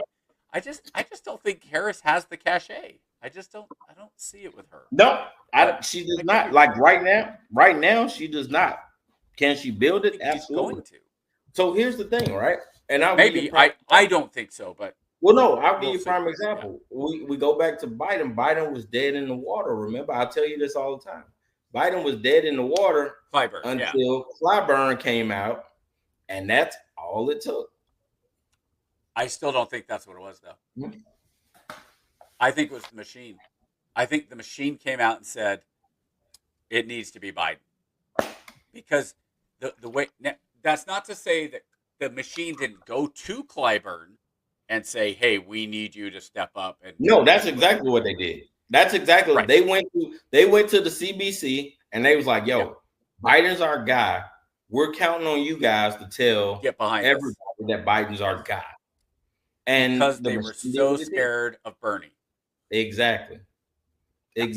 And Because I think the same thing will happen if nobody viable steps up before the midterms and places themselves at the front of the ticket.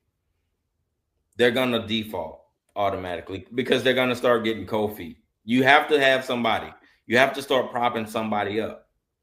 You can't do it the year of. guess It's too late. I think that if you have somebody who, okay, Republican hat off. I'm gonna try to put my Democrat hat on. It okay. I'm gonna go with my my devil's advocate hat. That fits much better. There you go. Yeah. Devil's advocate.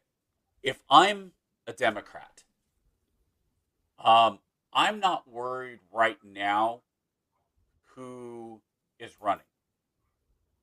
The next election, whether it's a blue wave, whether it's a blue trickle, whether it's a red trickle, whether it's a red wave, what I'm going to be doing is I'm going to be looking and saying, who is out there that is articulate, that has experience, and that we can look at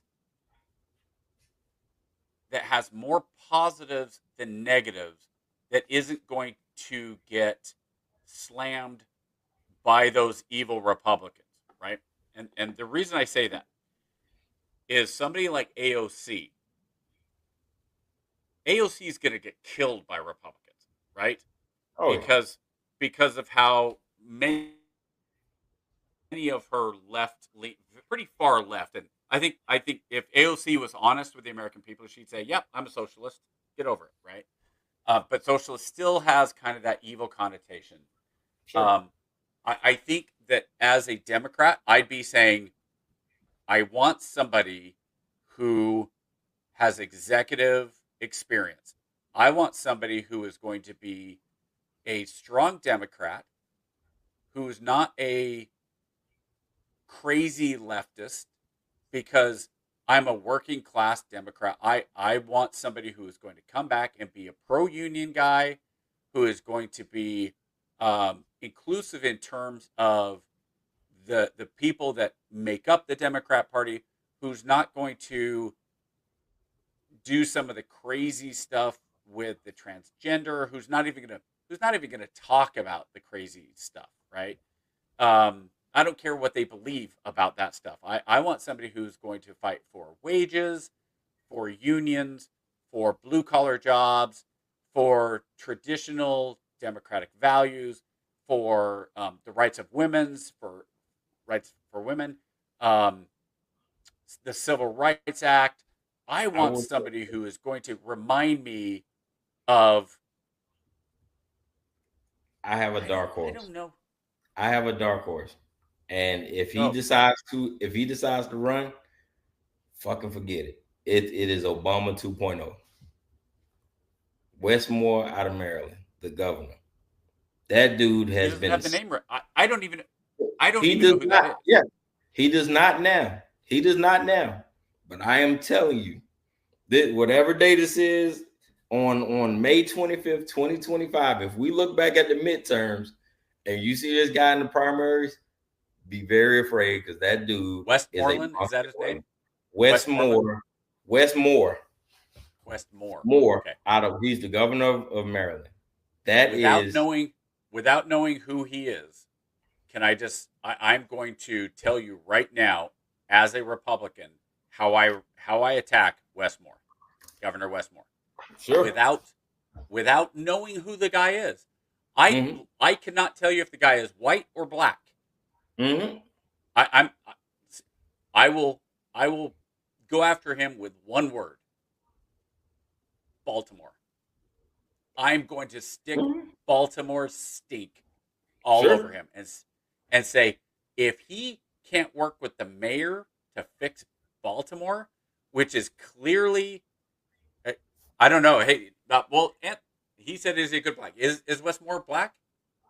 Westmore is black. There's no good blacks any more than they're good whites. Like he's just a good dude.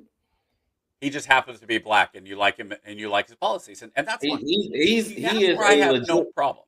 military veteran. He's a Okay. colonel in the National Guard. Okay. Dude has been forefront on all the political issues, not outwardly, but behind the scenes, moving and shaking for a while. I want to say the last 6 or 7 years, at least. When I tell you it's gonna be between my three picks are Moore out of Maryland. If I was putting a machine together, it would be Bashir out of Kentucky, and it would be Shapiro out of Pennsylvania. So out of those three men, one of them will be my P, and the other one will be my VP. And you run that ticket. That ticket stands strong against any Republican matchup you put together. Tell me what's Bashir's background in Kentucky? Okay, I hate to say it like this. Is he white or black? Who, Bashir? He's white, I assume. Yeah. Yeah, Bashir's out of Kentucky, yeah. Okay, so here's where I'm gonna say. I think Shapiro. I hate to say it like this. Is he white or black? Well, I mean, like really, it doesn't matter to me, but I think Shapiro's biggest problem is gonna be where Israel and Palestine is. Yeah, because I will flat out say right now, this whole idea of anti-Semitism in the GOP, that's dead. Democrats own anti-Semitism at this point. Yeah. All right. So I think Shapiro's tough. Now, if you say there's a combination between Wes Moore, is his name Wes Moore, or is his last name? His last name is Moore, Moor. Wes Moore. First name is Wes. Oh, okay. I was thinking like Westmoreland, like Westmore, like that's his. Okay, Wes Moore. Okay, so Governor Moore. Yep. I think we're past. Honestly, in America, I think we're past the point where it really does matter that much if he's white or black, or if Bashir is white or black. That is his name. Oh my God, Wesley Watende Amari Moore. Okay, own it, man. Hey, own it. So Moore, I don't think it matters that much white or black. I think it's going to matter again with policies in Baltimore. I think that's going to be the tough thing to overcome. But with the National Guard stuff, and again, it doesn't.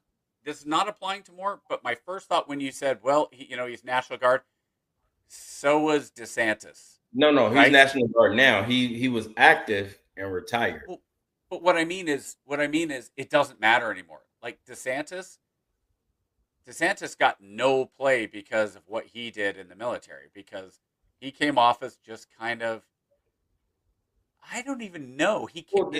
DeSantis is a horrible governor, though. Like DeSantis, like for all he's loved in Florida. He is a horrible governor, though. He gets stuff done in Florida. I don't agree with that assessment. I think he is pushing. I mean, just because you're doing stuff doesn't mean it's good. I mean, but he's pushing his policy, and he's doing what he thinks should be done. And so, getting stuff done in the states, that for Republicans to see Florida and go, look, DeSantis is more of a conservative than Trump, and so if you have DeSantis, I think DeSantis's problem was kind of like the Scott Walker problem. Was he got bumped. He got pushed up as here's this potential guy who's going to come in, and he does a good job with his state, blah blah blah. And then he started speaking. It was kind of like, this dude, like really? Yeah. That's it. It's Dukakis when he ran. It like this guy in the tank with the oversized helmet looked like a retard. Oh, I'm sorry, we can't say retard anymore. Look dumb. You have to avoid those kind and DeSantis. It was with those stupid looking rubber boots. Like there was nothing wrong with him wearing the boots, but it looked dumb. Like realistically, nobody said to him. Somebody said to him, "Hey, you should put these on. It'll make you look like you're out working." And nobody went, "No, dude, no, not the. They're white galoshes, man. Like really? If you put those on a black, it's fine. Like that's not even an issue, right?" So it's so far out though, but I don't think Harris is going to be viable. I think you're going to have on the Democratic side, I do think you're going to have a fight for the spirit of the Democratic side, which is going to Absolutely. be, are we going to be left or are we going to be really left? And that's going to be interesting to see where that turns out. On the Republican side, I think most conservatives agree with this is we're never going to have a conservative president. We're just not.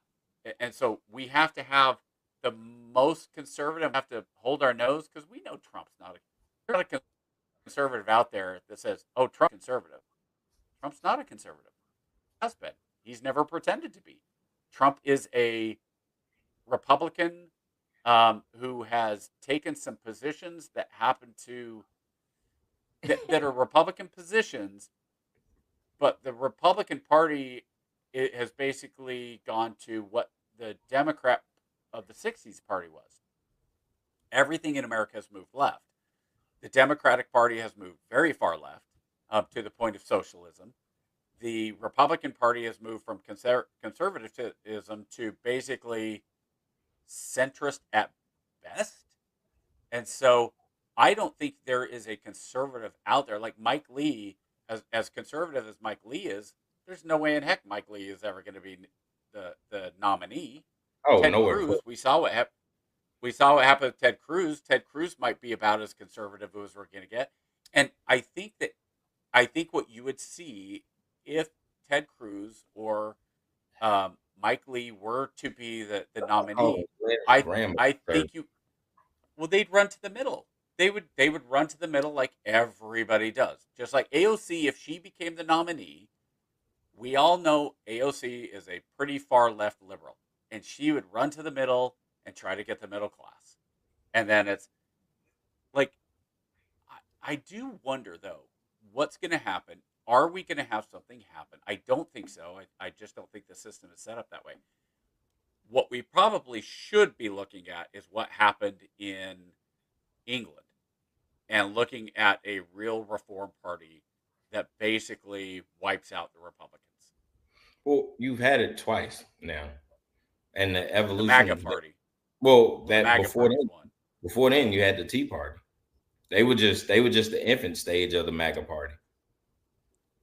The Tea Party was actually conservative, though. They actually pushed for Yeah. conservative ideals. In which way? The whole Tea Party thing was against was lowering taxes and pro-life and pretty much all the conservative stuff that you'd want. But again, part of their problem also was they were pushing during midterm. They didn't have there was no Tea Party candidate. The Tea Party was behind Moms for Liberty was the catalyst or the spearhead for the Tea Party. And they've come out to be found. They're a bunch of wackatoos. They're just Well, and again, that's why I say I don't think you have a conservative. You're not going to have somebody who's truly conservative come out and a traditional conservative. well, yeah, an actual. I don't know who on the red team is there. And that's what I mean. No matter who it is, like again, you could have Mike Lee, who I would personally call a conservative, pro-family, small government. Rand Paul is No. libertarian conservative. Yeah. What about like Rand Paul? What about Cornyn? Cornyn out of Texas is it Cornyn? Yeah, the senator. Yeah. But again, I think that if between the two, it's Cruz. Cruz would be a better choice. But not a better choice. I shouldn't say that. Cruz is more of a conservative. But I think if you're going to have somebody come out of Texas, it should be Abbott. Abbott would get destroyed in the national I don't race. think so. I don't think so. Abbott, the way Abbott does things, he's very low key. He's a conservative. He gets stuff done. It honestly, it's probably a benefit. I don't want to say it's a benefit that he's in a wheelchair, but it also makes you look bad if you attack him, if you go after him. But I don't. You have to be careful in your attack. Yeah. You have to be. Yes, you can't say he's Hot Wheels. But But a lot can change. I mean, that's the real interesting thing is Yeah, I just we're doing the same thing that we hate. Oh, we're talking about something for 3.5 which years. is yeah. I think I don't see the guy out of California running. I think he's all Newsom? fluff, no substance. Yeah, I think he's all Oh, fluff, no Newsom substance. will run. Oh, he'll He'll get absolutely exposed. run. He'll get exposed though quick. He'll get exposed and destroyed quick. Oh, Speaking of, who was the guy that it wasn't Schiff, Adam Schiff. Who was the Democratic congressman who had the affair with the Chinese spy? I don't know. Do you remember his name? Mm-mm. Yeah, I think No. he's the second. Isn't it? It's not Adam. Anyway, he got honeypotted by a Chinese spy. And I remember a couple weeks ago he came out and he was talking to. He was on part of the committee for vetting the different people on the Trump. And he's like, I have a built-in BS detector, and it's like you have a what?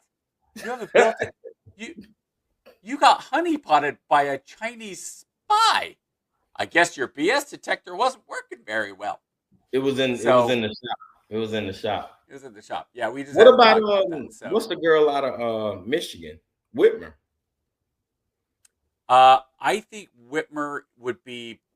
I think Whitmer would be a little too Palin, if that makes sense. I think some of the stuff she's said is a bit kooky, kind of like Noam for North Dakota. I think it's tough. I think the Republicans especially missed the boat with Meg Whitmer in the 2000 because she was a professional. She was she was like the head of IBM, the CEO of IBM or something. Very well spoken. But I think that was Romney's election. I think either way. Oh. But I think you'd have to have somebody. I think the next one probably for both sides should be a governor, but I think that J.D. Vance for the Republicans is probably going to have the inside track. I could see Rubio throwing his hat in again. The way Rubio, I tell you, I'm starting to dig the don't give a crap Rubio. I kind of like what he's doing. He's not playing these games. He's taking a page from Trump's book, and when they ask him a question, he goes, "No, I'm not playing that game. Your premise is BS. No, that's a load of crap." Like, I'm trying to think of a specific one. I think he did it with the South African refugees. And, he just recently did it with the dinner. With the dinner. I didn't see it. What was that one? That was pretty big. They was asking them about, have you vetted the guest list for the dinner? Do you know who's going to be there? And he was like, nah. He was like, listen, man, I don't have the president's social calendar. That's not my job. Who he has at dinner is his business. I'm not going there with you guys. And the guy kept prodding. He's like, I would think that the Secretary of State will want to know, if you have interest, if you have people of high interest coming into foreigners of high interest coming to that. He's like, that's what we got Homeland Security for. He was like, that's not my gig. Like, you're not going to get me. Yeah. So the problem with Rubio is I think he's been at Trump's heel too long to be effective. And I don't know if Vance would make it out of the primary unscathed. You know what I'm saying? Like he'll come out shiny, but if they really allow the other candidates to attack Vance, I don't think he survives, man. I don't think he survives the candidacy. I wonder though if you're going to have a situation with Vance and Rubio and the Republican side, if they actually go back and look at Reagan's, what is it, 13th, what is it? He called it the 11th commandment, thou shalt not attack another Republican. Mm-hmm. I wonder if they decide kind of unofficially and say, look, we need to really understand that when we go after each other with gloves off, all we're doing is setting up a Democrat to win. So if we want to go after each other with kid gloves, okay, and we want to point out what our different policies are, that would be the smart thing to do. Nobody has accused Republican politicians of being smart in a while. I think that would be the way to go. But I do think you and I have talked about this. The bench for the Republicans, I do think, is much deeper than the bench for the Democrats. But it's going to be interesting. We'll see. Yeah. And I think what happens with Vance going, like you said about next year, if Harris goes out and she stumps for Democrats, I think Vance is going. Vance is going to do the same thing. Yeah. I think Rubio has some real opportunities here on the world stage. I think that, especially with how fast the world is changing. Yeah. Part of the problem is it almost goes too fast because like nobody's even talking about like Pakistan and India. We were literally potentially hours away from a nuclear war, and Rubio and the Trump administration got in the middle of it and said, "Hey, jokers, you need to stop this." And Yeah. it was kind of like a news story for about 10 minutes. Like, yeah, I guess the Trump administration did okay on that one. The New York Times. I guess Rubio was okay on that. I mean, all he did was avert nuclear war, but what are we going to do, right? But I would not be surprised in the next presidential election if it really is about China. I think we didn't get to talk about it, but the Ukrainians shockingly went after Putin's helicopter that was in Ukraine. He was visiting the troops, and the Russians said they shot down, I think it was around 60 UAVs, 60 drones, and got safe. Now, who knows? That could be, the Soviets Exaggerated quite a pumping bit. it up, and yeah. But I could also see like Putin's not exactly 20 years old either. I mean, he's getting a little older. But you could always, there's always the possibility that he's not there. And I think the next Russian president is not going to be the dictator that Putin is, because Putin, unless I'm wrong, Putin hasn't set anybody up to be the next one. No. So I think it's going to be Xi in China still, because he is very much entrenched.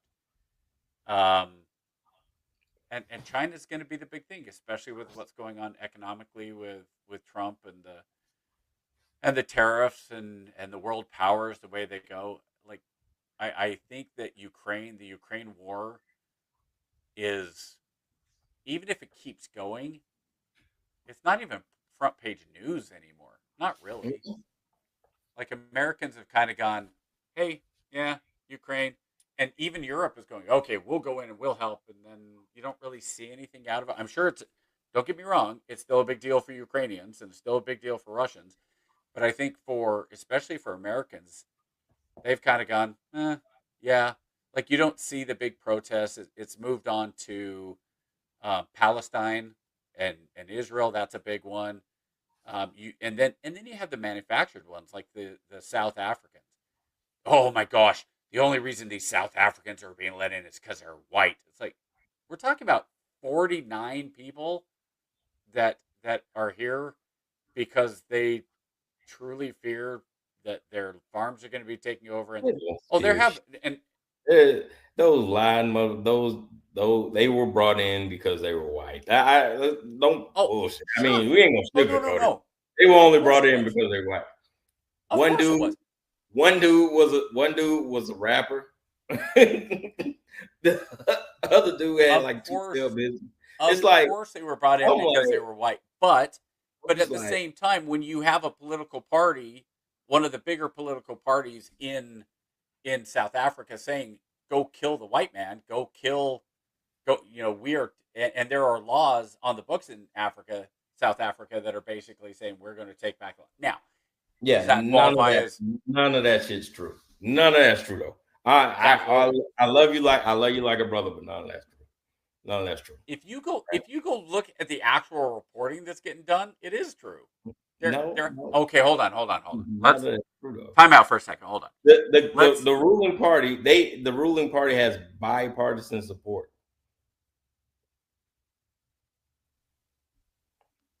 Biracial support? Bipartisan. You're talking about the two factions, right? So they have much like our MAGA movement. Consider their MAGA movement a bunch of Native Africans, a bunch of dark people. Their MAGA movement is a bunch of dark people who are saying, "Hey, we've given our country over to immigrants too long. We need to take our country back. This is what it is. It's our country. We need to take it back. We need to get our resources." Right? So that's their MAGA movement. It's just the skin colors reversed, right?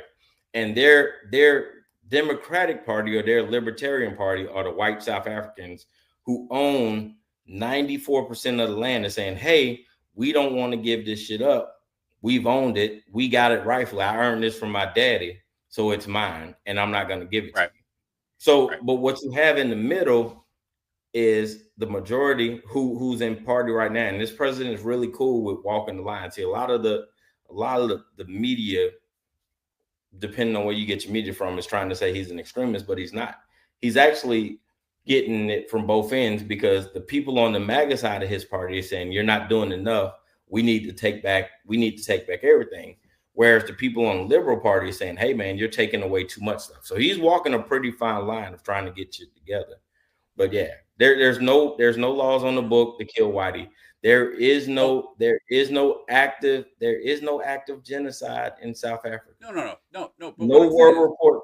Nowhere else in the world outside of the United States is reporting genocide in South Africa. None. I'm not saying there's genocide going. What I'm saying is there are active laws on the books that skin color matters. Yeah, going the opposite way though. Well, when you're talking about the MAGA party, okay, the Black MAGA party. Yes. Let's see. Make South Africa great again. Yeah. That doesn't really sound good, right? The SAGA party. The SAGA party. South Africa great again. There we go. SAGA party. South Africa white farmers being killed because they don't keep that data, Liberty. Right. So there are laws on the books that are basically, and you have political parties that are pushing for the reclamation of white-owned farms to be given back to the state and redistributed to black farmers. Okay. Yes. The biggest problem, or not problem, the biggest difference there is the white Afrikaners that are there have been there. We're not talking like, hey, these are new guys that can't. We're talking about 300-400 years. Now, that this goes back to the Native American versus European, whatever, right? And that's where now it becomes the question, right?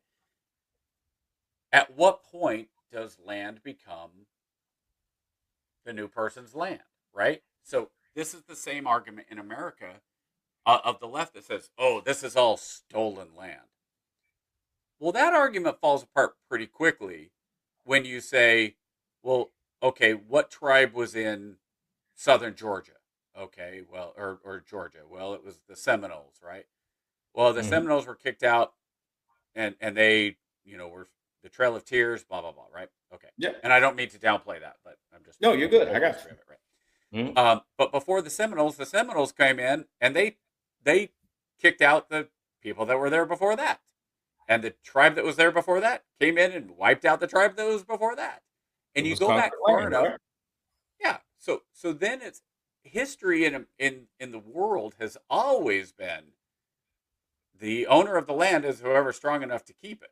Right. So this idea of well, it should be given to this group or that group because of historical claims, because of history. That is really a pretty brand new idea in terms of the world. This is not something that, and when I say brand new, I'm talking about like in the last 100 years. Okay, it's a more diplomatic view, because here's what happens if you don't. You get accused of genocide, and then that's when the assistance comes in, right? If they kept up with historical traditions, just like you said, He who conquers the land owns the land. So if a bunch of black South Africans got together and just wiped out the invading population and took the land over, then it would be considered, oh, now it's genocide, right? But if they do it diplomatically and say, hey, listen, all right, we're not allocating all of it, we're just taking some of it and we're redistributing it, right? Here's where I have the biggest problem with it. We'll sit back and we'll look at something like that happening in South Africa and we'll be like, oh my God, that's so wrong. That is an atrocity, right? But here in our own United States, we have done it for the last 150 plus years. And everybody's been cool with it. Black communities have been grazed, raised, flooded, moved for highways. Not a single eye has been bat.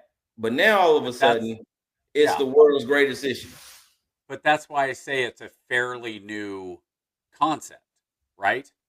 Because if you're talking about 100 years ago, going in and saying, all right, this black family needs to get out of the valley or this black community needs to get out of the valley, or whites too. I mean, it didn't mean poor. It was just poor. Poor, right.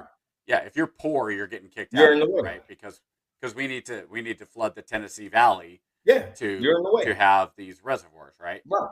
So it's a fairly new concept. And so the rules have changed.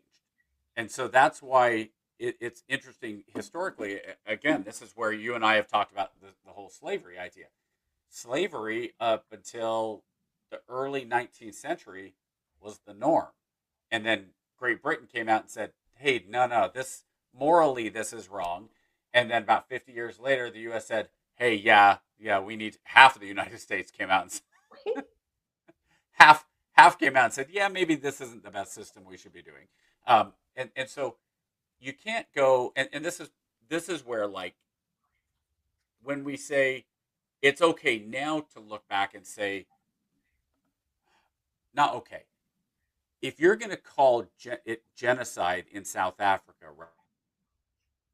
right now, then you have recognized that it was genocide against the black communities in Indiana that the Ku Klux Klan was running through and killing everybody in southern Indiana, right? Okay. And through the lens of current, yes, you can say that. But the problem is the word genocide didn't even exist until the 1940s. It got coined by, I'm trying to remember who the person's name was. It was either late 40s or early 50s. So before that, genocide didn't even exist as a word. Genocide back then was you go in and you wipe out whoever's in your land. I mean, you go back far enough, or the land. Say, well, yeah, so the Israelites. What did let's go historically here. Biblical. We'll go biblical historical for those who say, the Bible's not right. Bible. Way back. Let's go biblically historical. Moses leads the Israelites out of Egypt because they'd gotten too big, they'd gotten too powerful, and Pharaoh says, F you guys, nope, we're not doing this. I'm going to keep you guys under my thumb, and eventually the plagues, blah, blah, blah. Moses takes them out, Red Sea, they come across. And Moses says, all right, we're going to go down into the promised land before they started doing their gold calves and all that, right? Mm-hmm. And what were they going to do? They were going to go in, and they did go in to the area because God said, this is your land, the Israel and Palestine, the Palestinian land, the area, not Palestine, the country, because there's never been a Palestine, the country, Palestine, that plot of land. And he said, go in and wipe out every man, woman, and child, as well as their cattle, right? Okay. By the terms of today, that was 100% absolutely genocide. And so there are people who would turn around and say, oh, so God was a genocidal maniac. How can God be God if he approved this? But it was genocide. Well, historically, if you go back and you look at it and say, well, that's just how it was. That's what happened. There was genocide. If you want to go by the terms of what we call genocide, the Muslims genocided. Sure. The Africans genocided the Indians. India, the country, genocide. The Chinese committed genocide. The Chinese committed genocide. The Koreans committed genocide. They all tried. Everybody's tried to gain power by wiping out everybody of the other group. The Aborigines of Australia, if they could have, they would have wiped out every white prisoner that was being dumped on their shores if they had been strong enough to do it.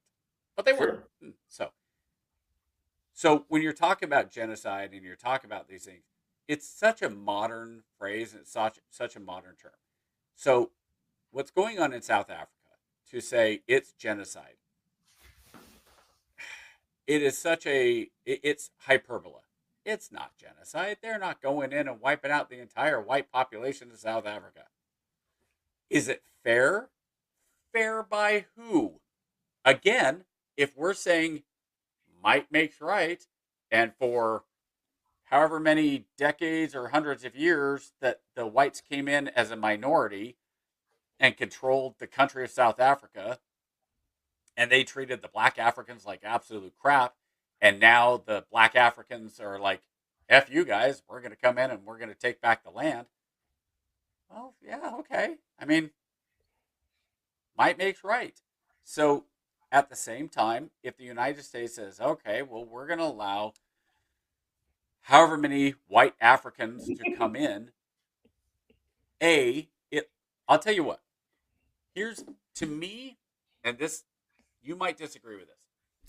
To me, the most striking difference is when you see the protests that have happened over the last 4 years for illegal immigrants in this country. You see, and we've talked about this, you see flags of Mexico being flown, flags of Venezuela being flown, flags of every other country. You have these 50 South Africans, and maybe it was planned, maybe, but what did they do? They all got off the plane and they were all have their little American flag. Not one of them was going, "Oh, South Africa flag." Thanks. They were brought in with jets, fed meals, taken care of, given medical care, and given flags. If we took that type of attention and care to our southern border, right, and we gave those guys flags and welcomed them into the country, do you think they would wave the American flag happily and proudly when they crossed the border? What's the difference? Well, that did happen. The Biden administration did fly Venezuelans and from other countries into the United States. The difference is they did it they were kind of like, nobody tell anybody. Nobody tell anybody. And you can say it's brown skin, black skin, white skin, whatever. But I think there is a difference between if you try to do it and it looks sneaky, it looks bad. But if the early 2000s, no, it was with Obama. So it would have been around 2010. I'm telling you, there was a huge protest to try to make illegal. They were trying to push the Obama administration to legalize the people that. What was it? The guys coming over the raft, right? Elian Gonzalez or something like that. But no, it wasn't even that. It was in Los Angeles, a big thing in California. Like that, they had these big, like 500,000 people in Los Angeles. I still remember the picture.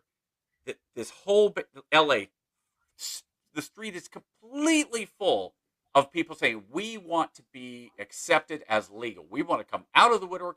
We want to be here. And you could not see a single U.S. flag. Every single flag there was Mexico. It's perception. If you want to say it's part of the show and part of the media portrayal, I agree with you. I think if you're a South Africaner who you were flown over in a jet and taken care of whatever, and you're going, yay, America. It doesn't hurt that you're like, yay, America.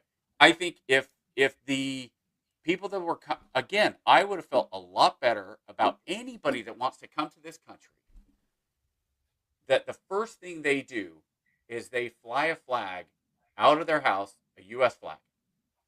And again, I've said for a long time, I'm all for immigration, legal immigration. But when you have people who come into the country and refuse to learn English, I lived in Taiwan for 2 years as a missionary. You think everybody spoke English? Heck no, I was expected to learn Chinese. If I moved anywhere in the world right now that was not an English speaking country, I'd be expected to learn that language. And I think that's a lot of the arguments of what Americans kind of look at and go, why do we cater to people who don't seemingly want to be part of this country? And But you those don't that really, but do, the catering is backwards though. That's what I'm saying. how so? Because we use that word and we say catering, right? But you're not really catering to these illegal immigrants. Well, you're catering to some, not others, right? Even in terms of deportation, right? Even in terms of deportation, we talked about this, right? Those northeastern hubs where you got all those Ukrainians and those Eastern Europeans who have violated visas, not showing up for court reports. You don't see ICE and HHS busting in their neighborhoods. You're not in Boston, where there is a known huge Eastern Russian block of illegal immigrants there.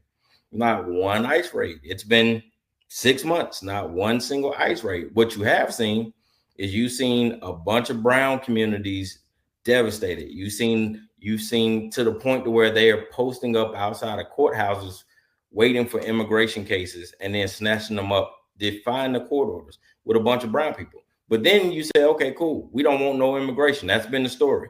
Too many people were stopping immigration. This thing happens in South Africa. The first thing you do is you charter a plane, send them over, pick them up, cater them all the way here, fast track their immigration status, feed them, clothe them, and give them the stipend that you complained about that the illegals were getting. Everything that you have been staunchly opposed to, you cater to these Africans because they're white, and then you say it's okay because they were waving an American flag in the airport. And then we say, oh, well, that's the difference. I am certainly sure if we took a more concerted effort to control our border and provide the same care that we provided those Africans, a lot of those people coming across the southern border will be just as happy and just as enthusiastic to wave the flag. If they had a path to citizenship, that's the difference. A lot of stuff there. One, I've said this the whole time. Anybody that's here illegally should be kicked out. Yeah. Kick out the Irish. Get rid of them. If you're here illegally and you're Irish, GTFO. Yeah, I'm not. Russian, yeah, when I say you, I don't mean you. I'm talking about at the different. No, I know. Yeah. Right. And I'm saying it in general because I can only speak for myself, right? Yeah. But I also think that there is a level of, you don't see a lot of Russians or Czechs or illegal Irish who are running around with flags as a group, because the numbers aren't as big, to be fair, saying, hey, we need the rights, we demand to stay here, when it's right in your face. I mean, it's right. Look, if somebody's here illegally, I'm not going to go next door and call ICE, right? I think most people are kind of like, if you're keeping it low key, nobody's really going to say anything. There's not a lot of stories about Russian mobsters going out and raping and murdering 12-year-old girls. And so the stories, it becomes a narrative. And when the narrative and the narrative dominates, what happened with the George Floyd a few years ago? ACAB, right? Every cop's a bastard. The narrative became that every police, even though if you look at the statistics of how many interactions there are between police and civilians, the number of like certifiably bad police officers is very, very, very, very small. But even you have one dude who goes out and shoots an unarmed black kid, a white guy who goes and shoots an unarmed black kid, and it looks absolutely horrible, and it should. But at the same time, you see a group of Memphis cops who are all black, who are on a squad known for their violence. They go out and literally beat him out to death, internally decapitate him, and he's leaning up against a car. Have you heard of anything that has happened with those guys? I haven't heard a single thing. But we all They're know acquitted. Chafin went to is They in got jail. acquitted. They got acquitted. Did they get acquitted? I don't even know. Yeah. So life's unfair. The system's unfair. The fact that there's 50 South Africans, I don't think you can really equate 50 South Africans being brought here in pure daylight and given flags is the same as letting, 10 million people come across the border illegally. Because at least with the Afrikaners, those 50 at least were vetted. You would hope. Again, They weren't. You would, But they that's what I said, weren't. you would That's hope. what I'm saying. It's just kind of like How do you know they weren't though? because How they hard would didn't it be even to find, vet 50 people? because they didn't find out what they did until they got here. This is just reporting. So based on the reports that have come out since they've landed.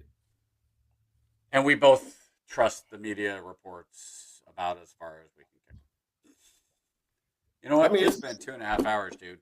Yeah, This man. was fun. We can call it. But we got to cut it. Oh, I got to shit, go to yeah. bed. Yeah, we only I got gotta- 8 hours left this month. All right. Hey, Well, what's 8 hours the minus plan 2.5. before we cut off? What is the plan for next week? Because you are going to be in the middle of a road. I'll be in the Will middle it of be the country dependent somewhere. Will it be dependent on how good your Wi-Fi in the hotel is? Yep. So you'll probably take the lead on posting, and then I'll pop in as a guest, and we'll rock it from there. Cool. Final thoughts. Let's We don't do it, have- man. We don't.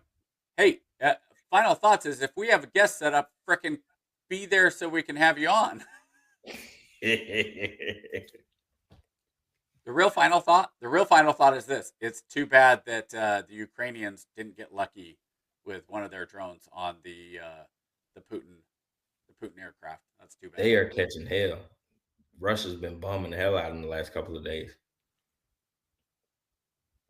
Well, Hate to see it. hey, you know what?